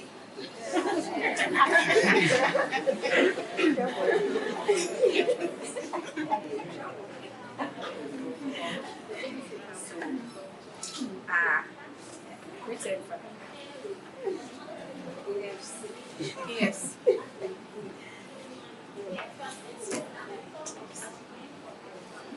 This your written. And then another sentence.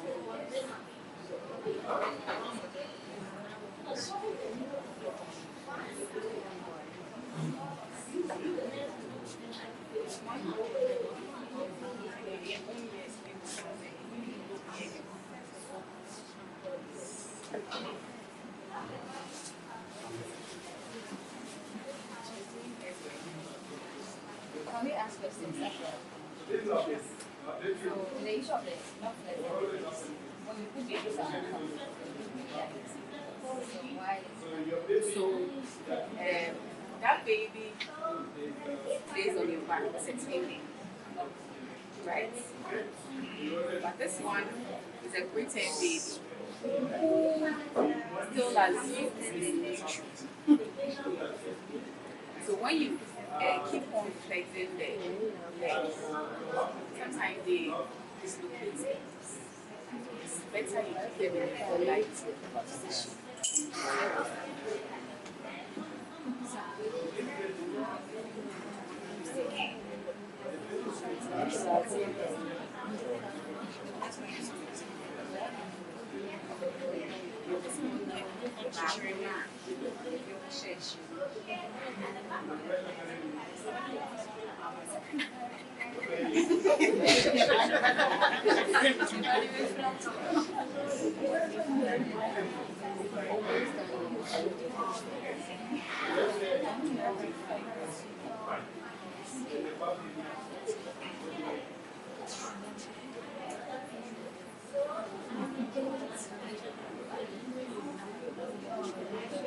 Sometimes the mothers are the greatest. Something that some people want to make you tell them, say, oh, so I understand someone. And yes, they have it in their mind. Their mind is they are having to make coming back now. So they have it right.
So you are trying to move from an FiO2 up to 7. And when you do that, the pumping here stops. When you increase the flow, what happens?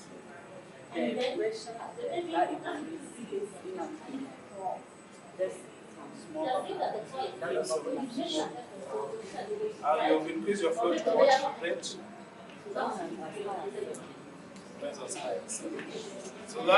So what we know happens, and it's also kind of gears toward the guidelines.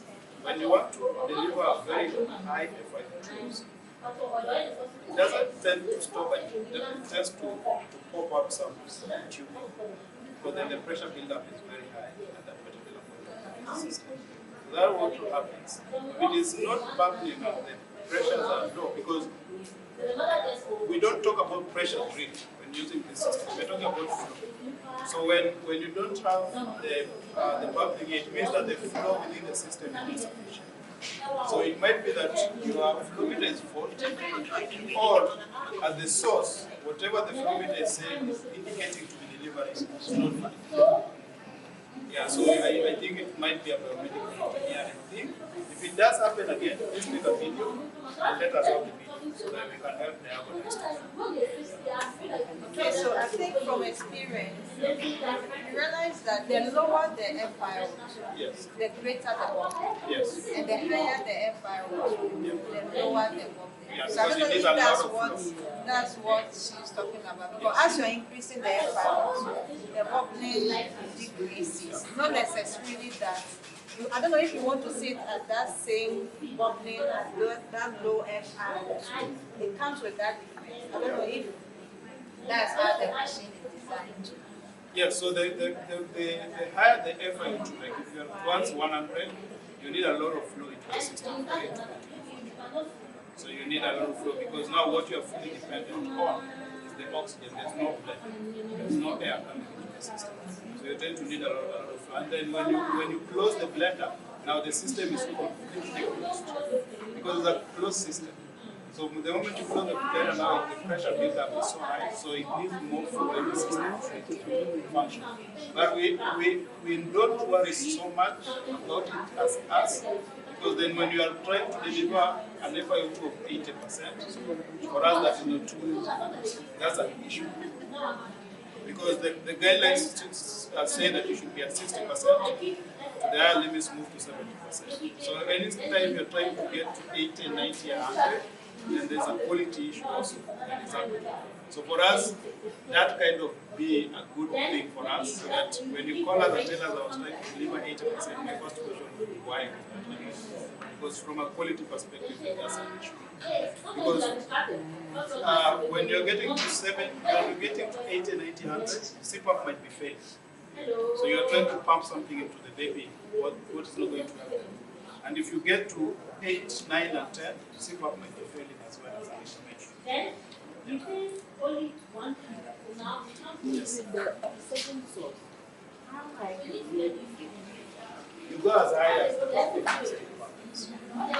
Yeah, it doesn't affect the delivery of the pressure to the FiO2. Yeah. Our system is designed in such a way that you titrate as high as the bubbling happens.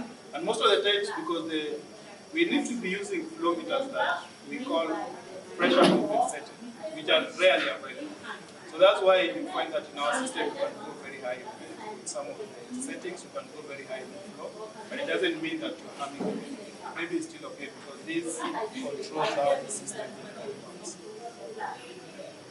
And also just to comment on the flow, you know, most of our facilities uses the cylinder, and sometimes it takes longer time to refill. So if you are trying to increase on your flow, whilst it's not having impact on your FiO2, you are wasting your oxygen. And so if at a flow of 4 liters per minute or 5 liters per minute, you're able to get what the bubbling should be. You don't need to go up. If you go up, you are wasting your oxygen, which the patients are paying per hour. For the bigger tanks, the very big tanks, big oxygen tanks, when they are totally full, you can go even as low as 3 liters per minute, and it will still bubble, and it's okay. Yeah.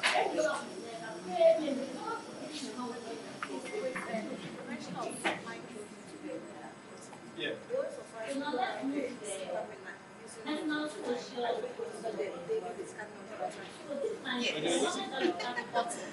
My facilities, we don't have it. We use their bottles. Yeah, sure. Because it goes to the patient. That content, whatever is in that content, any microbes in that content, most likely end up in the patient. That's why sometimes you might find your okay. Back to you.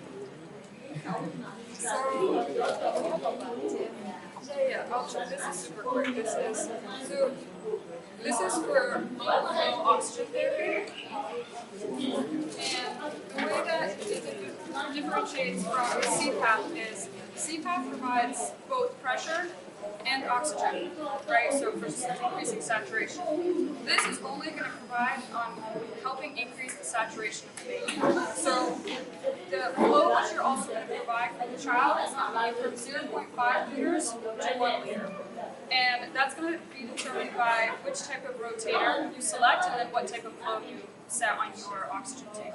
And so here it has the same oxygen tubing, and it's shorter because this CPAP, it has a little hook to hold the blender to not occlude the holes, while this one, there's nothing holding it, right? So this one you actually want to make sure it's hanging, so it doesn't occlude any of the holes. It's connected to the oxygen source, and then it could be just hanging, and then the tubing is going to go to the patient in the bed. And so this blender works similarly. I just want to take out. So depending on what flow you decide to give your baby, you're going to have different millimeters adjusted on the blender. And so that's going to determine the percentage that you're delivering to the baby. So it's the same exact thing in the sense of it's ambient air that's being sucked in here, blended with the pure oxygen. So you're blending the oxygen. You're not giving the baby pure oxygen. And you're also, it's right here, the millimeter scale, depending which flow you're using, you're going to adjust the millimeters right here on the scale, and then you're going to use this chart, which we provided to all the boxes, to determine how much percent of oxygen you want to deliver to the baby. So the square rotator is for the 0.5 liters per minute, and then the circular rotator is going to be 1 liter per minute. And so you just attach it right here on the other side of the blender, and then you're going to attach this tubing to the patient interface, which is right here. And the system is also a not fully closed system, which means you don't need humidification and you don't need to filter because the baby's nares are not fully included, which allows you to skip those 2 steps. So I'm just going to open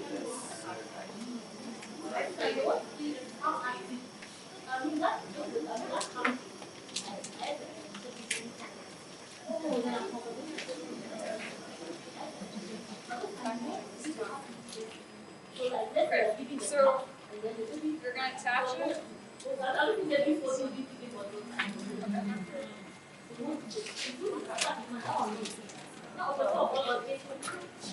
to attach it right here. And you're going to have these nasal prongs which are facing downwards, so that's what's going to go towards the patient. And so I'm going to actually take these off.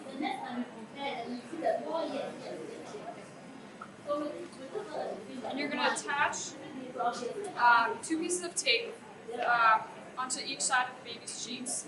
And so that's going to be your baseline, which is going to attach the tubing right here, and then you're going to attach more tape. So that first layer of tape prevents you from hurting the baby's skin every time you're removing and putting on the nasal prongs every time. So I don't have tape on me right now, but I'm just going to show how to put this system on. So, and then you want to go after with that.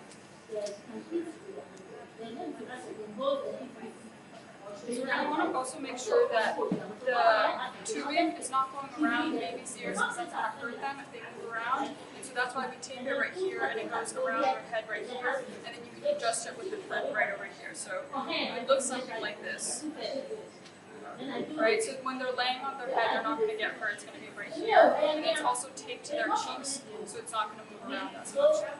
And so with this system, you're allowed to provide still blended oxygen. It goes up still to 100%, but most likely because it's chemo therapy, the baby might not need as much oxygen. And so this prevents oxygen toxicity. It allows you to provide the baby with sufficient air, and also have a little bit more ambient air coming in just because the nares are not fully included. Are there any questions?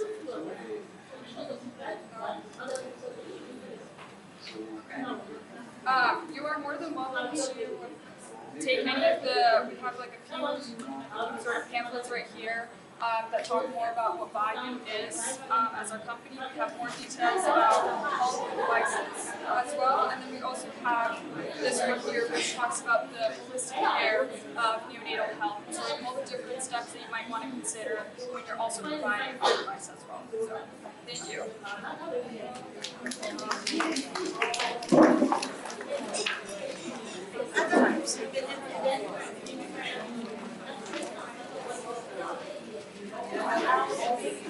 That's what it is.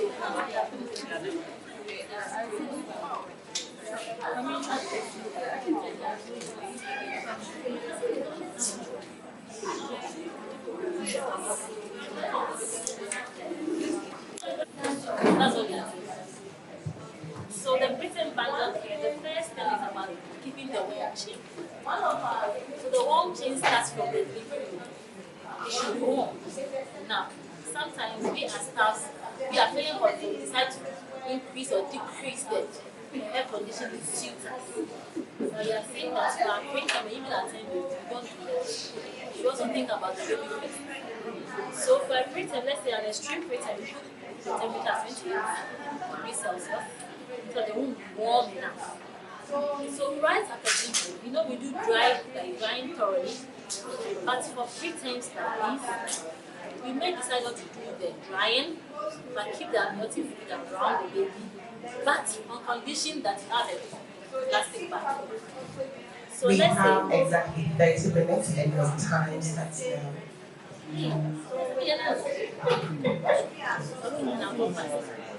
So let's say the baby is out. So there's a plastic bag.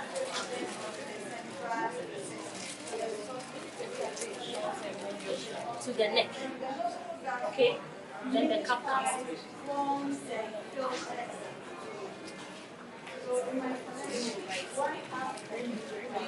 Right from here, you can see the umbilicus plane. You can see the chest right in case you have bagging. So if you need to bag your which is here, and this one is to check the room temperature. And if you don't have this, you can use this one. But it should also be this way. Then you can start your skin to skin if the baby is fine. You can also do your CPAP together with skin to skin if the baby is fine. Alright. If baby is stable, respiratory rate is good, doctor says you should start trophic feeds. Then you express. Use either NGT. But now we are seeing that we are getting a lot of nasal tests or the septal test. So we don't want to compete with the NGT as well as the CPAPs or the nasal pumps. So you either do oral gastric and allow the nose to take the CPAP. Because for the CPAP, if you are giving bubble CPAP, you should fill the whole of the nostrils. Are we getting it? Alright. Then, if still has respiratory issues, when we usually give the caffeine citrate for the baby, then we can start skin to skin. The skin to skin, we either go intermittent. When the baby is not so stable, respiratory distress, maybe has received surfactant, you are observing baby and the respiratory rate is becoming a little better. You can start skin to skin as early as baby is an incubator or under a radiant form. No matter it's stable or any of the surrogates are around, you can start the skin to skin and observe the baby with the mother. It's about the preterm bundle. And then with that, if baby is fine, let's say baby is out of the incubator, baby doing well, we continue with the feeding, we check the infection by washing the hands or using the hand sanitizers. Then we do prolonged KMC. I'm sure you've been done there. So we do prolonged KMC. So prolonged is a little longer than the intended. Then now baby is doing well. We are just maybe monitoring the weight and just giving feeds. Then we switch to continuous KMC. If you have the facility for that, if you have the room for that, continuous KMC, it's taking about 20 to 19 hours in a day. So the mother only gets about 4 hours to go to the washroom or move around and do 1 or 2. But solely for 19 to 20 hours is the continuous KMC. And the continuous KMC, for even in an incubator, if baby is doing well, the baby is just being monitored. You start baby massage.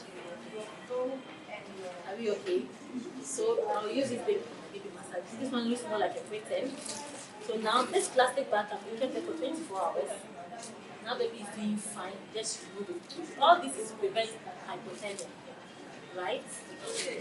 But if you don't keep the amniotic fluid around, then there's no need to. You just have to dry thoroughly and then continue the washing. But if you are midwife here, and then you understand, if a preterm is on, you can leave the amniotic and then apply the plastic bag, and then you wrap well. take the baby to nip, then we will continue from there. Is that we get it? Now, baby massage. Baby massage can be done at the preterm or the GMC unit, or even before you even go to the GMC. That one, no, you don't expose the baby, so you have to just wrap. You only expose the sites that you join. So you take this, you wrap, it can be shea butter. So you pick baby's head, and you go that way, the direction of the head. These are we getting it. Then you come to the forehead, then you come to the eyelash, then you go in that direction, this way. Then you take the ear lobe or the pinna, then you go in that direction. Please don't pull. That's what you sharp like that. That's why I have one in. So you go around, and you go. With this one, make sure your nails are cut down or cut low. Then you come to the chin, then you go that way. So this way, then this way. These are we getting that way. So that's that. And I come to the mustache, so I go that way. Then I come to the neck. I just wrap around. That's all. Don't overdo it to cause pain. So with this one, the child should not cry, but should rather feel relaxed. You know, like the joints are spa. Alright, then you take another one. Then you take the one limb. Let's say the upper extremity, like let's say the left or right. Then you rest your arm at the elbow, that joint, then do the hand that way. You flex, then you extend. You flex it. Please don't overdo it. Then you wrap the other one the same way. Please, are we getting it? You always have to support with your arms. Then you wrap your hands around the abdomen, the chest down. Please don't overdo it. It's not that they are beautiful. So if you overdo it, the baby will end up vomiting. The baby can aspirate. Don't go to the amber light, but for now we do it spirit, even if it's wrong. The more you go and do it, the mothers will start also doing another thing that will not help. Alright. Then you can come straight to the doctors, turn the baby small, then you wrap. For males, topics that are not like hospital settings, other social issues, and aside that, we also teach them how to massage their babies. Because some of them would wish to go home and then use the body nutrition and all that. But once we do it there, not really using hot water to do that, but at least with this one, it makes them feel and then from time to time, you can do the kids whilst you are walking around the facility with them. It makes them relaxed, want to sleep. So that is so this is why a baby who is healthy and stable can start the baby. Are we okay? So we have to move to this side soon with the neuro.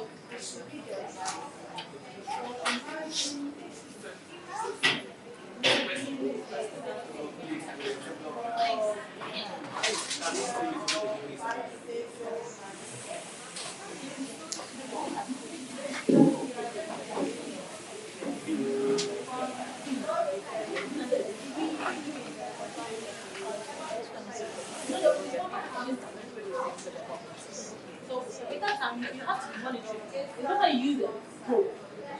The woman should have a probe. The skin probe. That needs to be compared. And then even the evidence on when you're supposed to.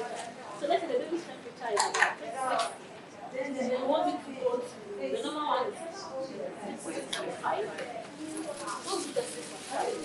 They'll do the 6.5.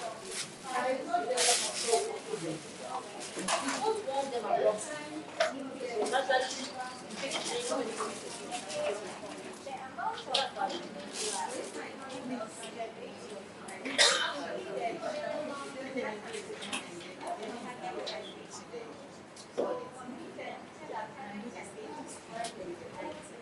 yes, you can look if mother is there. There's no need to do skin to skin. Because skin to skin means that the baby should touch. The bare skin touching. So that means that there's a barrier. So that's not skin to skin. But most of the time, right after the mother's have well. So before you send the baby to them, you could. Then if you are using the polythene, you should make sure I'm not. So this is another stage. That's our developmental assessment.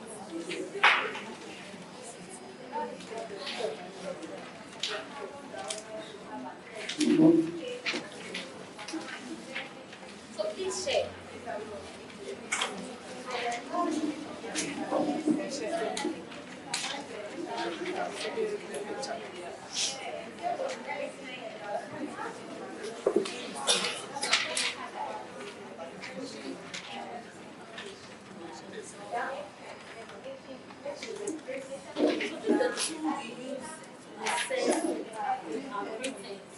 But before you can assess the preterm, you should that the preterm should have been discharged.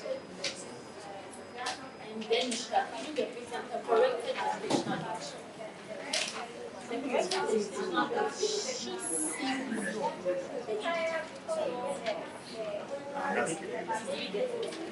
The baby can be in your baby, she came in the 8 months. And when she was being discharged, she was the body. Okay. So the baby can be giving your place and giving 1 month.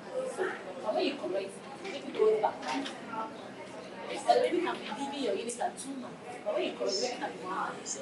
And then the mother agrees. Or they go home and start comparing with other babies, other children, or other infants as they grow. It's not healthy. But the baby is a drink. So you have to correct. 10 years. The mother is now doing massage. So the mother can do it 6 months.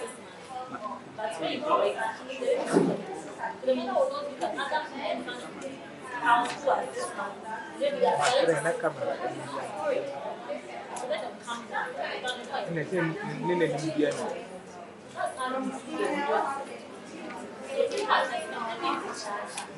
The baby is coming for the normal phase. Are you for? If the person can come,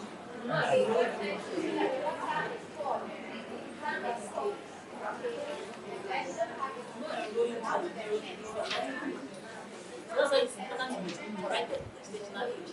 Then are you okay? So with this one, we do the loss of development.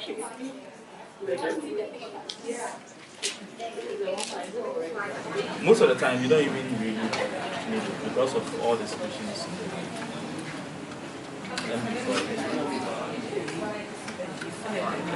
This should be competent gel.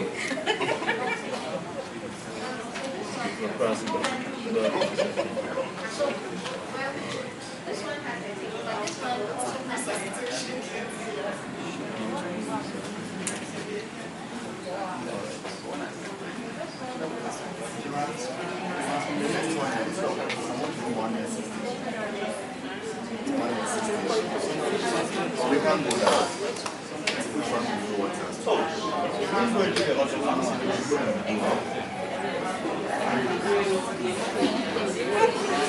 Now we're going to open it.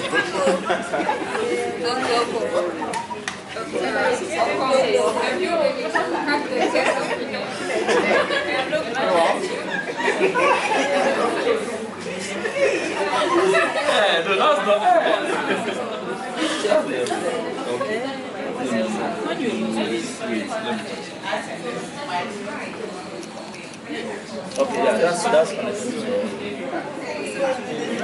Never. Because what they're going to practice, I want to be sure is really well. Okay, that's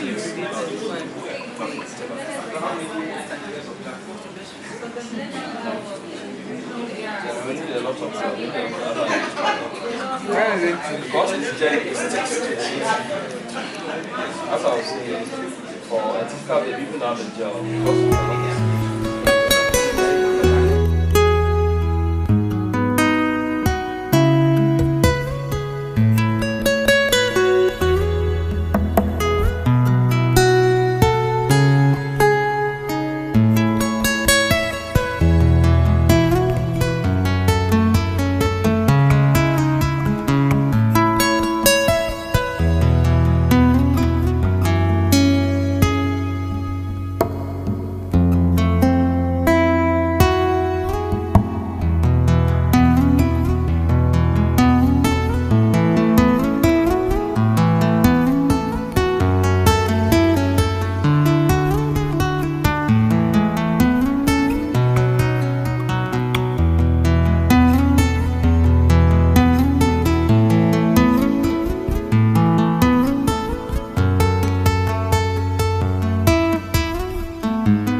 Are you the one that did this antimicrobial resistance? So the antimicrobial resistance, I don't know that.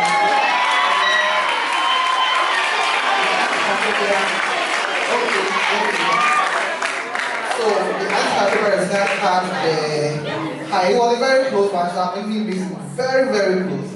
So she had the top mark.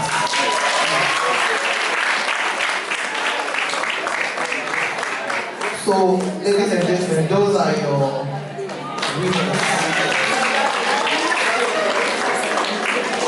I don't know if Dr. Eugene, are you presenting anything to them now or later? Okay, so I'm told. I'll announce the other prize after the results for the posters as well. Okay. My job is done here, I can run away. So congratulations everybody. Thank you very much. And I will follow quickly with the results of the poster presentations. So the score format was similar to what we used for the oral presentations. And I must say they all did so well, put in a lot of efforts. I visited all the stands, asked questions, and the responses were satisfactory. So any of them could have been a winner. For the second runner-up, we have aggressive retinopathy of prematurity in a twin transfusion.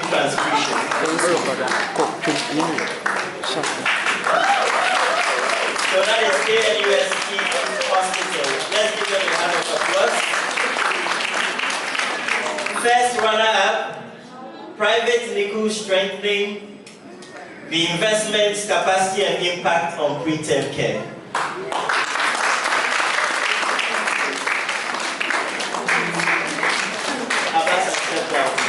Okay. And the winner for the same facility. Okay. Rheumatoid. Good. And then first place we have near-miss ocular toxoplasmosis in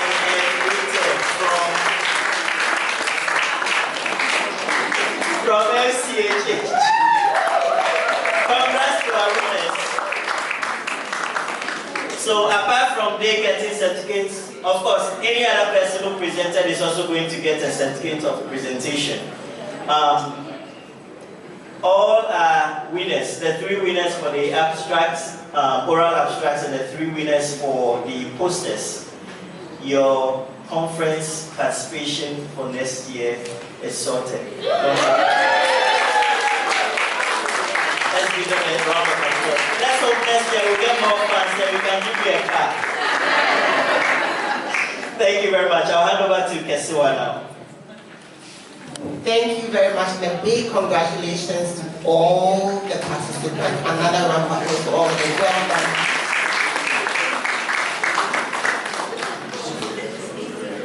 We are just about wrapping up, but before we do, we have a very important exercise. We do not want the knowledge that you have attained here to just vanish by next year. So we have a form to fill. It's called the action plan form. Each facility will get one form, and you all put your heads together to identify a gap, whether it has to do with early feeding, CPAP, maintaining the warm chain, or the room, feeding, and so whatever you have come to learn here, identify a need gap. After you identify the need gap, then you set some goals.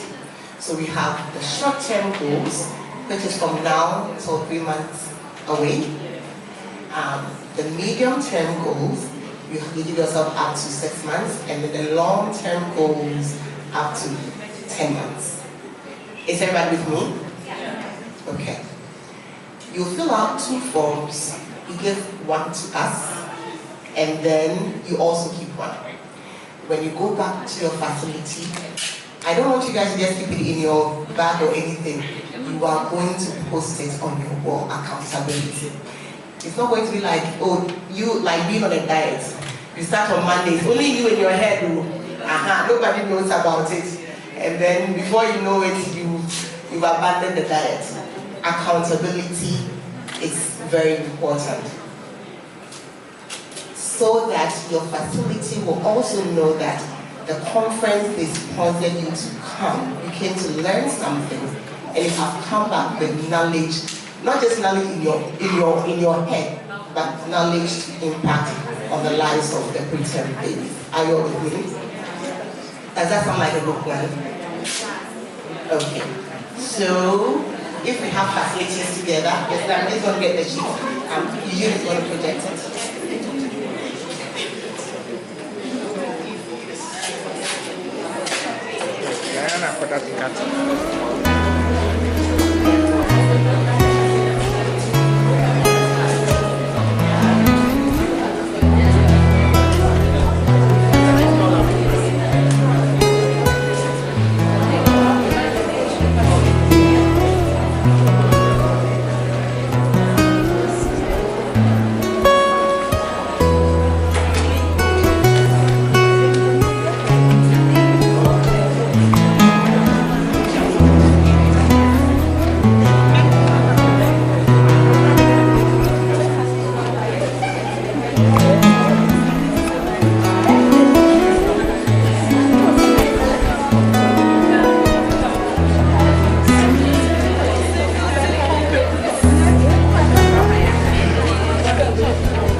Shall we give him a round of applause? We will also call Professor Eric Tutu Chai, Head of Department. computer science and biomedical engineering. Please, he also likes fans. Without fans, he won't come. We will also call Dr. Eunice Menta, the only neonatologist who is not wearing purple. We will call Dr. Eunice Menta to also join us. We will call my own sugar, Dr. Prince Odame, to come and join us. And we will also call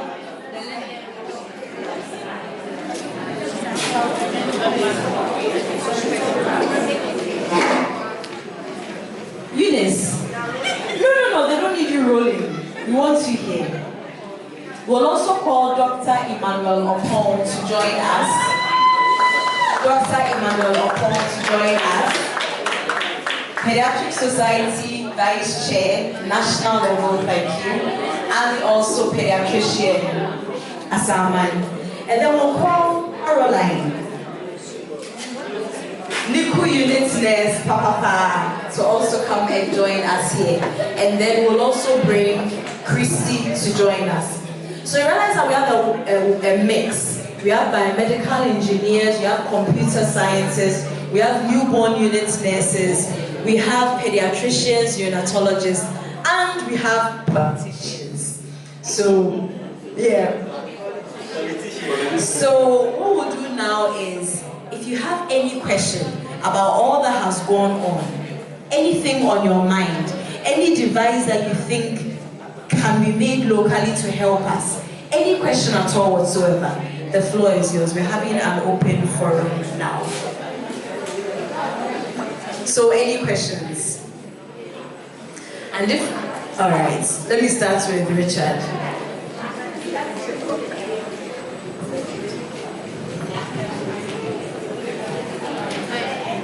All right, thank you. I have been having this challenge every single time I have an extreme premature baby on admission. And the challenge is that sometimes they face various forms of abuse. And the thing is that, because we have always said that they have been delivered outside the period of viability, you find sometimes clinicians say that your baby was not even supposed to survive. Okay.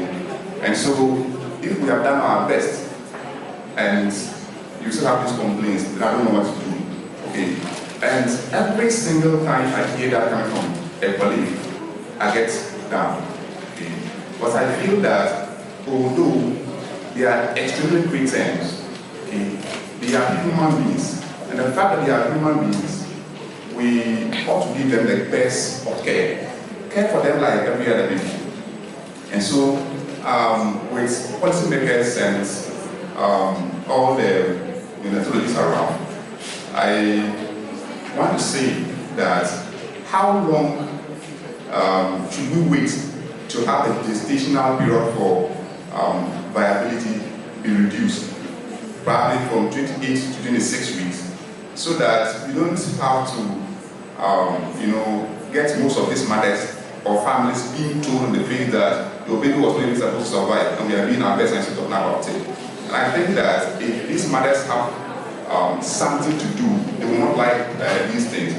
The last time I had one of these incidents was like some 3 months ago, when we had a 26-weeker delivered, and trying to pass an IV line, somebody mistakenly injected a cannula into the arterial artery. The child lost their hand, and the mother and father were so bitter about that practice. And you hear your baby was not even supposed to survive. We did our best. See, it's painful. So I believe that maybe telling me when we likely have that drop in the gestation period. I believe that some of these babies would,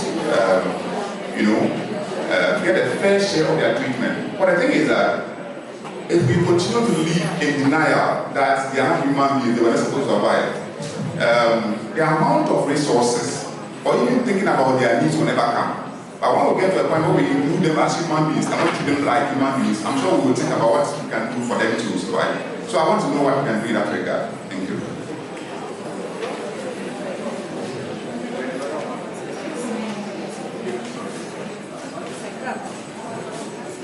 Thank you very much. So I think your question has got to do with policy and reduction of the age of viability from the current 28 weeks to probably 26 weeks. And as we have it now, I think the stories are isolated. This facility is reporting I have maybe this 26-weeker who has survived or 25-weeker who survived. One thing our politicians or our policymakers understand is data. If you're going to convince them to invest resources and manpower into something like that, then you have to come with the numbers. And that's a call to all of us. Let's start reporting on these things. How many preterms within the new age that we are hoping we can reduce to are surviving? If we can get the numbers together, it makes it easy to make an argument. Otherwise, it's just going to be like your word against their word. So I think that would be a good start. If we can put data together, it doesn't have to be one facility. We can decide to have a national study on survival of preterm below the 28 weeks and see what we are doing as healthcare workers. Thank you. I don't know if anyone has. All right, thank you very much. Sorry, what's your name? Richard.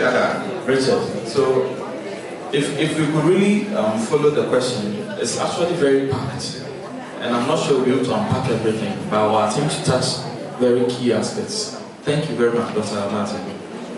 When it comes to peri-viability, even in very resource dense countries, it's not very easy to define, because on one end you are looking at neonatal intensive care, and then at the other end you are trying to define the limits of that care. And once you have that limit defined, or you understand how far you want to go, then you are going into palliative care.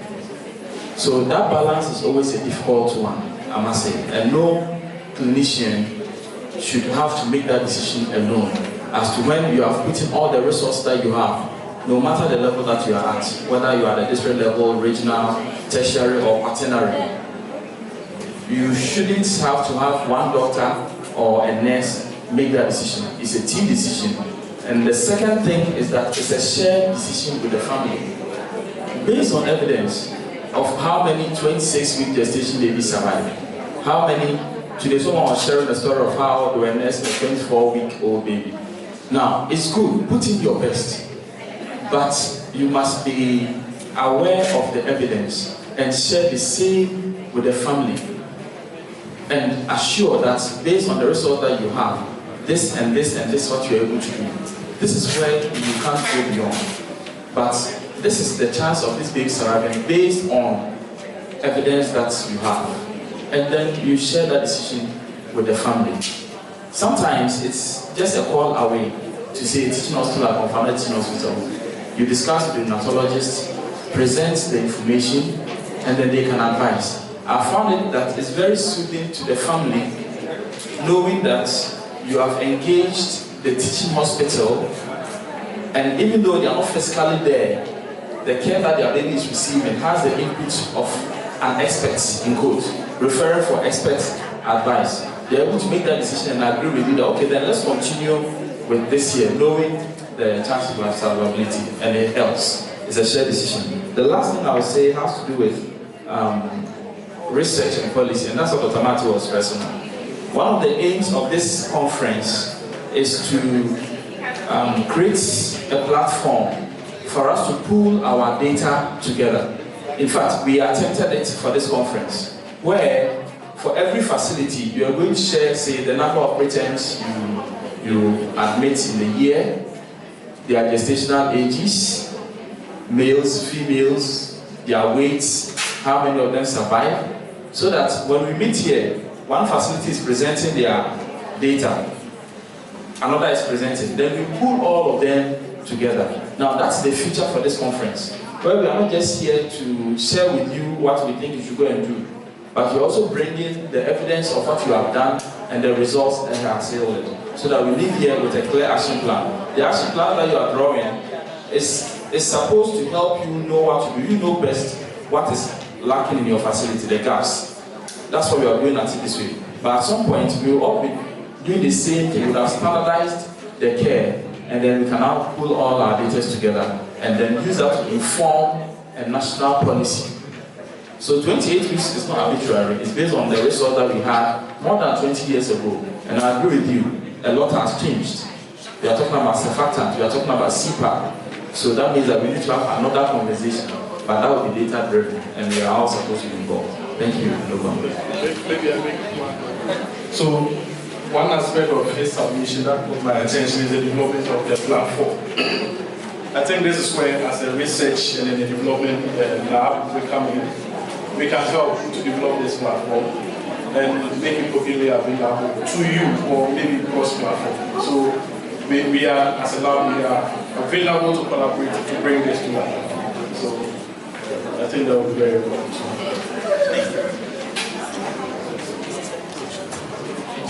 All right, so I came quite late, but I heard an utterance that you said somebody complained about, like when the baby died. I think it's pathetic. We shouldn't do that. We should desist from those utterances, because even if your baby will die, there is palliative care. That also brings out comfort care, you know, and then lets the parents have closure. And I don't think anybody would want to go to the grave with a disability. No, that's not what is. I mean, that's not how it should be.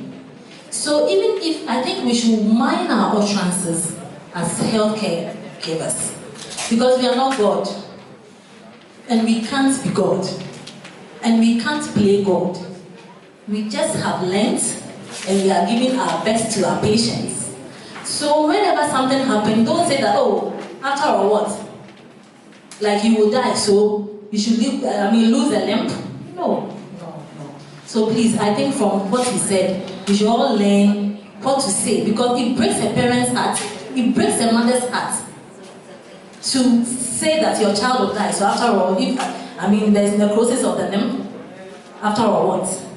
So please, I think it's not good. So let's break. Thank you so much. And the mother starts lactating, and they have their breast is very full. What should they do to their breast milk when they are at the hospitals? Thank you. I taught you this. She's asking for others. Okay, all right. So, even though they are small, colostrum is very important. So I will always, in my unit, I always urge the mothers when they come, even if the baby is not per us, help the mother express the colostrum. And you know how breast milk is stored? In a fridge for 48 hours, a very good fridge, even 72 hours, not at the wing, but inside the fridge is good. So once baby resumes feeding, or starts feeding, we can thaw and give them milk too. So no milk should go wasted. And then breast milk can even be stored as far as 6 months.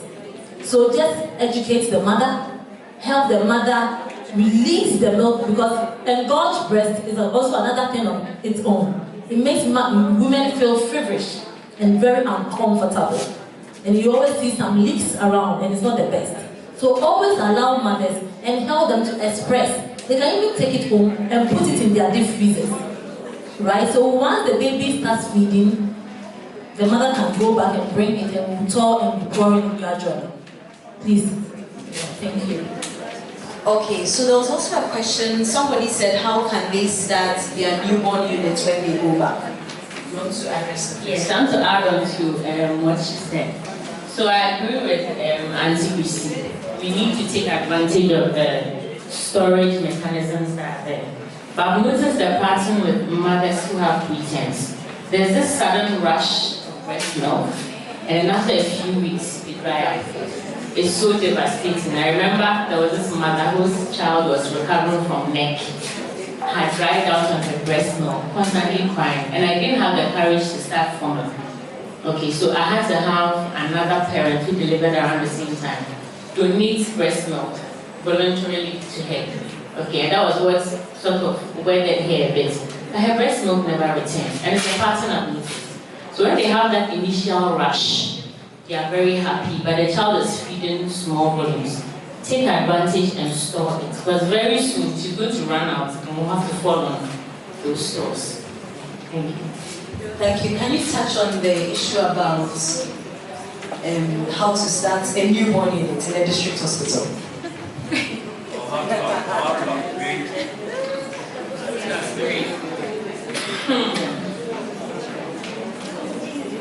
I'm not going to sit here and say it's an easy thing to do, to start a newborn unit. Okay. A newborn unit has so many aspects. Structures, that's the infrastructure. Personnel, machines. A newborn unit is very expensive to set up. Okay. But that doesn't mean we throw our hands into the air. Being in a low to middle income country, we rely on this basic thing. We are looking for low cost, high impact things. So what do? For instance, you first of all identify the need in your unit. You realize that, okay, I'm in a unit that is delivering babies, and I constantly have to transfer them. Maybe some die en route. I'm unable to stabilize them. So first, let me look at what space I have. Okay. Now with this space I have, let me go back in the data. How many newborns am I receiving in my facility? How many are needing referrals? And go back to what Dr. Marty said. If you don't talk numbers, you don't talk data, nobody's going to listen to you. You always sit in your unit and be talking, crying, but nobody's going to come to your aid. So you gather all this data. Start with a small space. Okay, what can I do to stabilize this newborn? What interventions do I have quickly in my grasp? And in our setting, we do very well when we are improvising. Okay, you don't have an incubator, but you have KMC, right? You don't have a CPAP machine, but we have KCPAP. Looks like everything we improvise starts with K. Okay, KCPAP, we have this. And then reach out to other facilities. Small facilities like you. What are you doing to keep your newborns alive before you have to refer them? Okay, so start small, gather data, and talk to the right people. Okay, and don't stop talking. Keep pushing till you see things happen.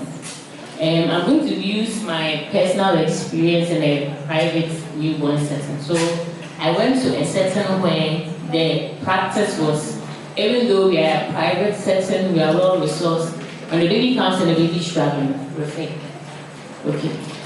But then I had to go and sit down with management. So one time I told them that, do you know this month alone, you've churned out 20 preterms that you've had to refer. I am not joining your institution to be a referral doctor. Okay. I have the skill to manage these preterms, because unfortunately these preterms I refer, I'm the same person called at night to come and manage them in the teaching hospital. And that was what was happening. I'll refer the preterm, then they're calling, can you come and do this procedure for the preterm? Okay, so I had to sit with management. I showed them the data. These are the number of preterms you sent. These are the numbers that died on the way. These are the numbers that made it alive. If we had managed them here, perhaps the chances of survival will be better.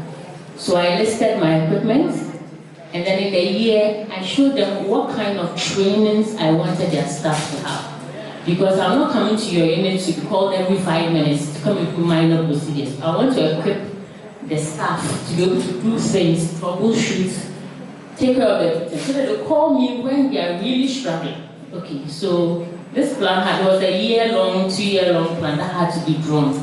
Trainings, equipment, and luckily I had management that was very well. Okay, so in a short period, we set things up, and I think in the past 2 years, I've not had to refer any preterm at all. Okay, so it is doable.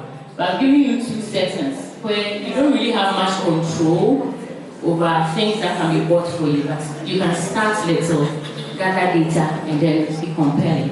And then if you're in a setting that you have management that is willing to listen, and then upgrade your need, you take advantage of that, okay, and do your best, right? So I hope I've helped someone today. Thank you. I have a question. The breast pumps, are they difficult to get? Are they expensive? Because as a researcher and innovator, I'm thinking about how we can come up with more breast pumps, affordable breast pumps. Is it something that's a challenge for mothers? It is. Then we start work on that. Yes, made in Ghana. Just one comment to what Dr. Odro Shunibwa mentioned. In starting a newborn unit, like she said, it's very hard. So get a mentor. Have someone that will have oversight over you, someone who has gone through the experience, someone who you can discuss your challenges with. I think it makes it easier along the way instead of going through and struggling like someone else did. So that's very important. Let's collaborate, speak to somebody. Thank you. To the IV campaign. So, depending on how the gestation of the preterm baby, let's say 28, we have to start with the oral. So you have to pass OG2 and administer the oral caffeine. So for the loading dose, it's a bit enough. That's, when you put it in the OG2, it can reach the stomach. But when you get to the maintenance dose, that's small, it won't reach. By then, day one, mother has not lactated yet. So you don't know how you get this small amount to reach the stomach. And that's at this stage, we don't want to use the formula to, add up to this. So what can we do? Thank you.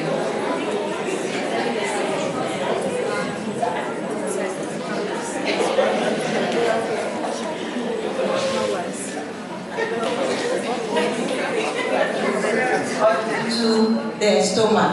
So what we usually do, when you pick the NG tube, size 5, size 6, you kind of determine the dead space of that NG tube. So pick NG tube size 5. Push an amount of whatever you have inside. How much occupies that space? That's the dead space. Okay, so if I'm giving 0.5 ml of caffeine citrate and the dead space is also 0.5, I withdraw 1 ml and then push everything. But you have to be careful in terms of the subsequent ones.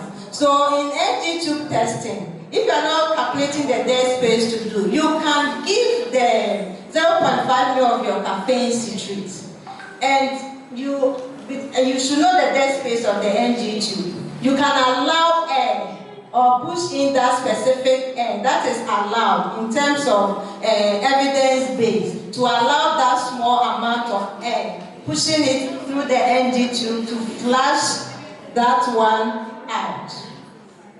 So that's what we practice in terms of NG tube testing. We don't want to use water because of exclusive breastfeeding. So there's a bit of calculation that you can be doing. Thank you.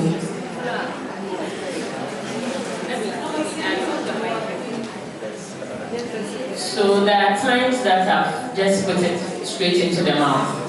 Even though we're doing NG, the volume is so small, and I realized the preterm is actually swallowing. I just put it into the mouth, not through the NG tube. Yeah, because a small volume. Please, a follow-up question to that. So, in the case where you are feeding a baby, can it be mixed with a breast milk? So you can use the breast milk to push. But can it be mixed? I'm asking.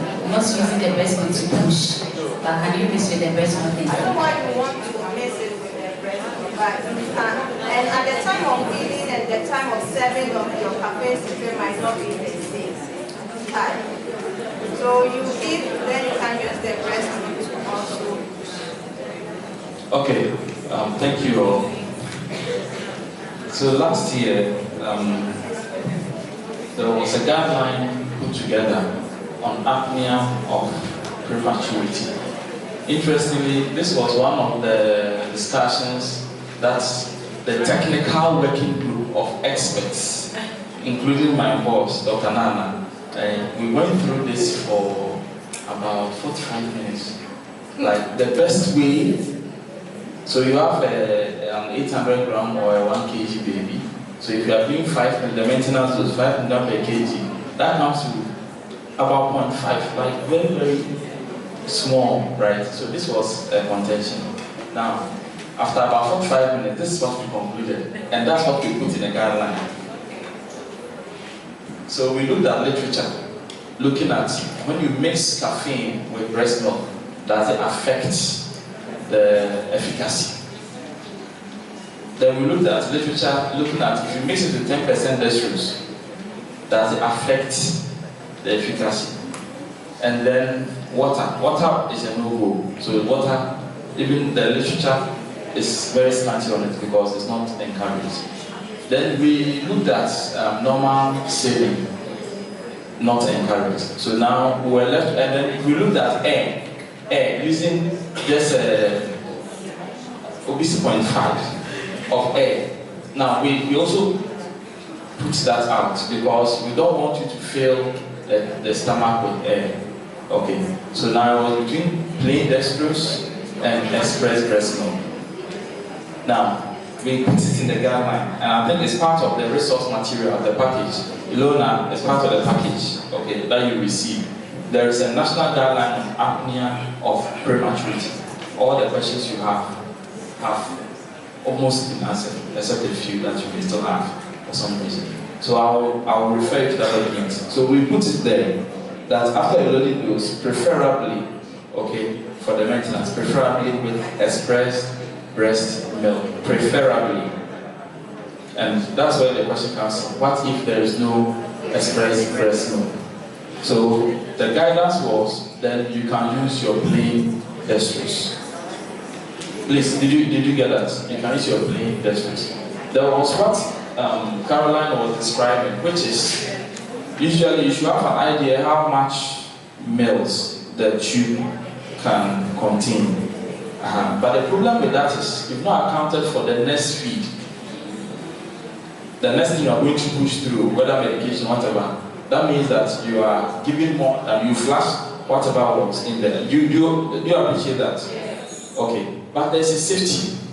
And we learned it here that the reason why we are switching, one of the reasons, there are about 5 or 6 reasons, but one of the key reasons we want you to 100% switch from amylophenol to caffeine citrate is because it has what? A wide therapeutic window or index. What that means is that for you to overdose a baby on caffeine citrate, you probably need to give a bottle to be able to start having some of the side effects. So if you have a baby on caffeine citrate and you think the baby is having tachycardia, and these are the guidelines, or is having a feedback, or is restless, it's not likely due to your caffeine citrate. Something else is going on. There's a medical problem and you have to review and investigate. Don't blame it on the caffeine citrate because it takes a lot to be able to get to these side effects. So that's just an addition. So let's go with what the guideline says. And like every guideline is subject to what? Review. And we'll take it from there. So breast milk preferred. If not available, 10% dextrose. Okay, thank you so much. We are really running out of time. If we reach our capacity, we have to refer. And the next 2 minutes, SOS. Covenant is full. Don't bring babies. And the day that message will come, that's when the baby will start misbehaving. And you have to refer. What are the strategies that you are putting in place to solve such problem? Because it's very terrible. All right, thank you very much. Covenant is here, so not a problem. Yes, Dr. Okay, so I was actually going to ask a very similar question, but as an add-on, I also wanted to find out some regions and some facilities don't have pediatricians at all, and some regions are also known to have very few numbers of pediatricians. What strategies can we put in place? Because aside preparing the cases, sometimes I understand that the referring facilities genuinely have concerns and they can't accept the babies. Can we have maybe something like a WhatsApp platform, maybe not involving just pediatricians, but MOs, from all other facilities, where you can readily put cases and get feedback from the experts here? And also, is it possible for pediatricians, maybe in your region, every now and then to pay a visit, educate, teach them certain skills so that we don't bring the Gogosomi cases to you? Thank you. You look like what brain? Your partner is stressing you.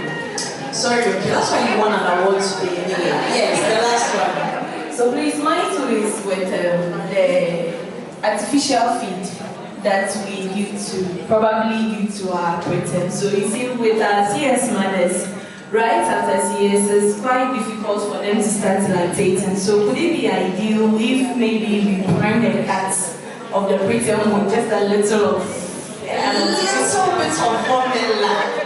All right. So I think that we will ask Eunice to answer the questions.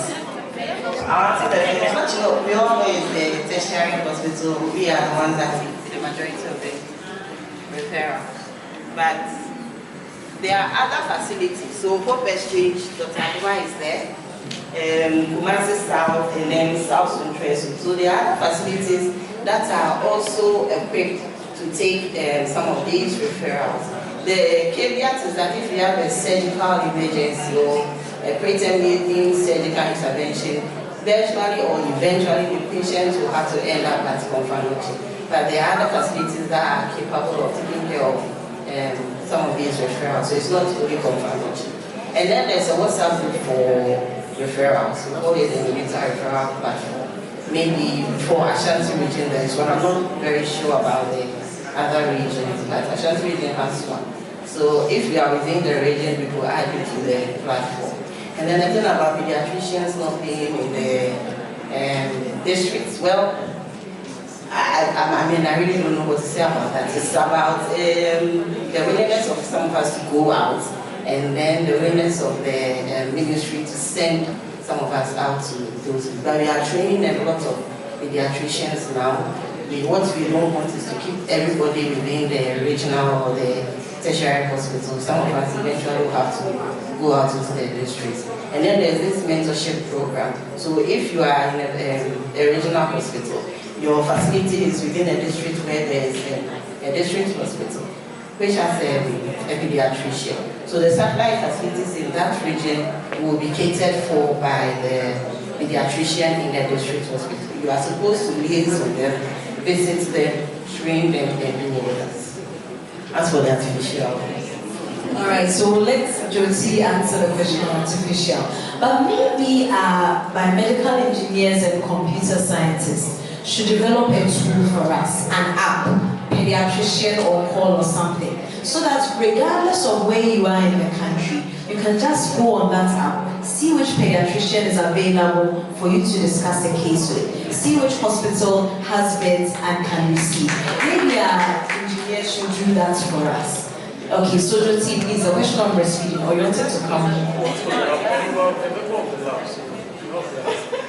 Hey, all right, Imam, please take the question on forward. I feel this is targeted at me. And I don't know whether, because I'll leave it at that. Alright, so just about a few weeks ago, about 3 to 4 weeks ago, there was a new document from the World Health Organization and the partners for infants feeding, infants and young children feeding. Now, one of the key differences between this version and the previous one is that this one is very clear about the consequence of introducing infant formula to the newborn. But the first thing is that now we also have evidence that it's not really just about giving the formula, but now the smallest amount, and that's drop amount that enters the gut, especially if that's the first meal, is what is going to set off a series of reactions, a chain effect that will lead to distorting the microbiome, the kind of normal flora, everything. And then these are the babies, if they make it out of the natal period or the extreme prematurity that you are trying to save, okay, they will run into neck at some point. If they don't run into neck, they will run into all sort of metabolic problems at some point. So now there is evidence that the smallest infant formula that you introduce, and the higher it goes, now there's a lineage, okay, there's a relationship between the amount you are giving and the effects it can have, and the effects are many. So I will add that to the resource materials, infant and young children feeding. So no, infant formula is not your friend, especially for a preterm baby. So what is the alternative? Now, you have to appreciate that there are a number of factors that account for why the mother may not be expressing milk. So for example, if you take the teaching hospital, confounded teaching hospital, that's a major problem. The scenario she was describing, where mothers have a surge of milk initially, and then everything dries up. Now that pattern has been observed in certain places like Confounded. The last time our mentor from Planjou, okay, came from her facility, she said that she thought it was a thing till she went to Mass South Hospital and realized that the mothers there, they have more than enough milk. What was different? They have a place to sleep, they are not as stressed, the place is not as congested, they actually have, so it's settings, and maybe we should look at those settings. If there is no breast milk for even the full-term infant, you have a few days of IV fluids. Now, what is that doing? It's buying you time for you to create the right support system for the mother so that you can have your first drop of breast milk. Please, it's not about it flowing, it's about it's dropping. So that's how I choose to describe breast milk in the first week of life. It's drops, and that's what you need to feed the baby and prime the GIT. So a few days of supplemental IV fluids to support the mother, create the right environment to be able to initiate the flow of breast milk is all you need. And if after that you assess after the first week, the second week, and you are concerned, and this is all with the parents, the mother, that's where the problem is. The communication is always very broken. So the mother is distressed, she's anxious, she's not getting the right information, she's not getting the right support, whether in the hospital or home, then it sets off that chain reaction. And then a vicious cycle of no breast milk, mother is anxious, more anxiety, no breast milk, anxious. So break that vicious cycle, and mostly there are good stories. Okay, and if you are really thinking that it's just no breast milk, it's been 4 to 5 days going into the first week, then please consult your doctor.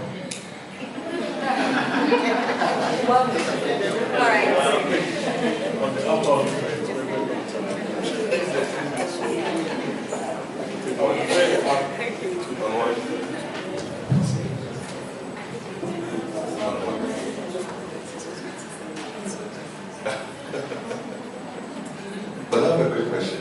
There are blood banks. Do you have breast milk bank? Yes. You started?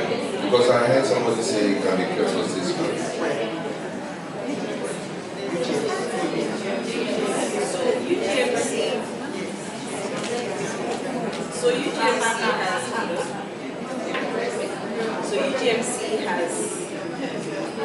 UGMC has started their breast milk bank, and then Hope Exchange is also working hard to start a breast milk bank.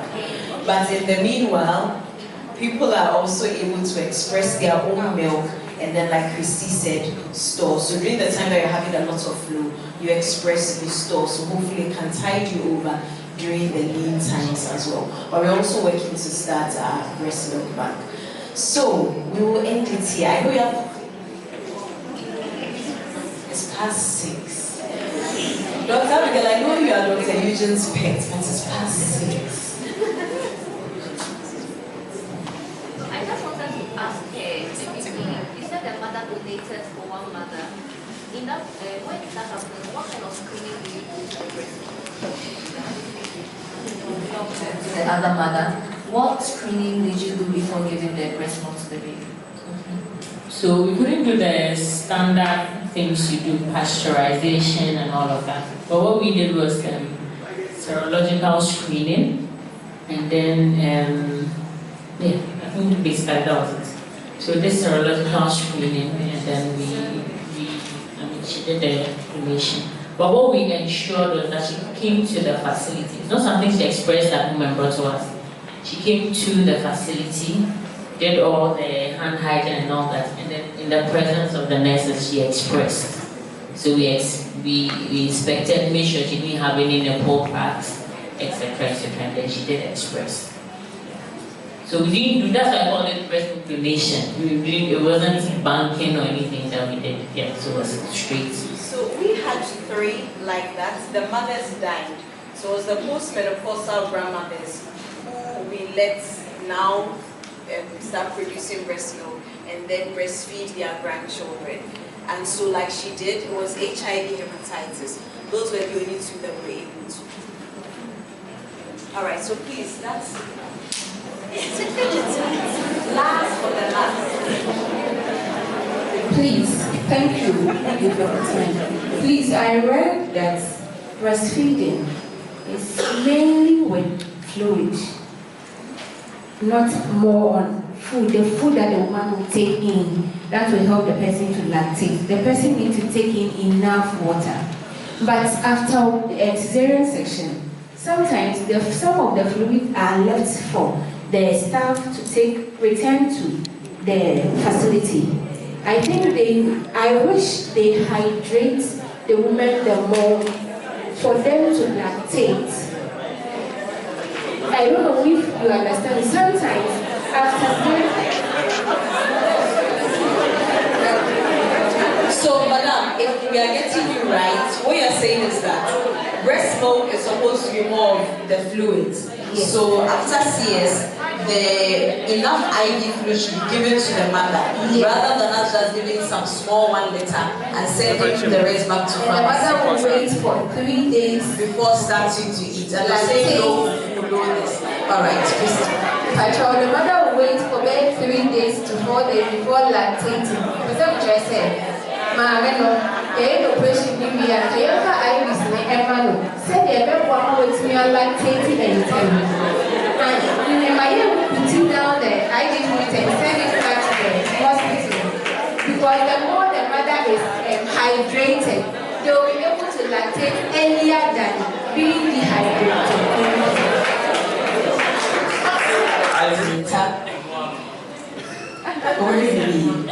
Dr. Eunice Winter, Methodist Hospital and Kase and Confanochi Teaching Hospital, Senior Neonatology Fellow, and Caroline, Chief Neonatology Nurse, Confanochi Teaching Hospital.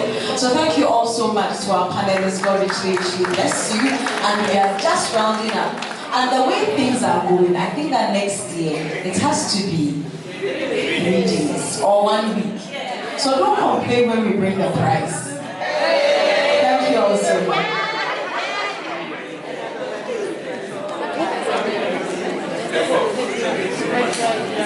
Thank you very much.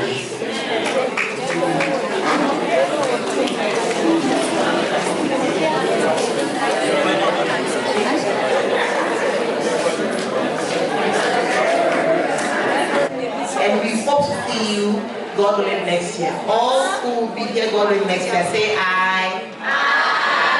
Also. And a big round of applause for LOC. Have you ever been to a conference like this before? Never. A big round of applause for LOC. And our LOC chair, I'm sure you know our LOC chair. Yes. Oh, Dr. Josephine Oduoshimwa.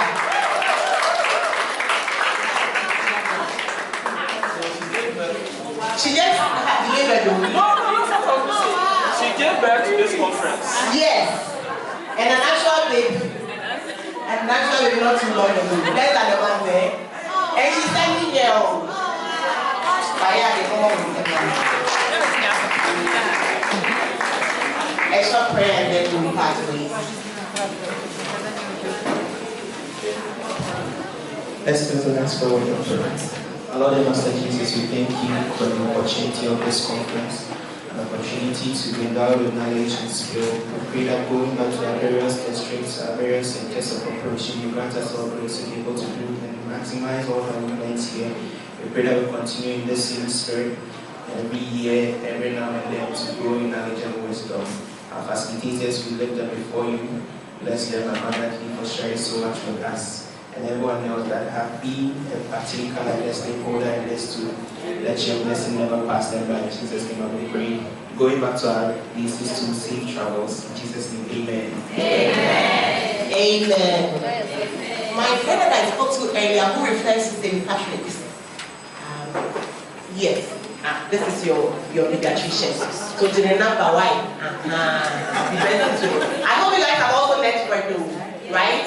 You've taken contacts of some of the nurses, some of the pediatricians, that in case you have any challenges, you can communicate. And we formally bring the MAIDEN edition of the 2025 Prematurity conference. God bless you all. Thank you.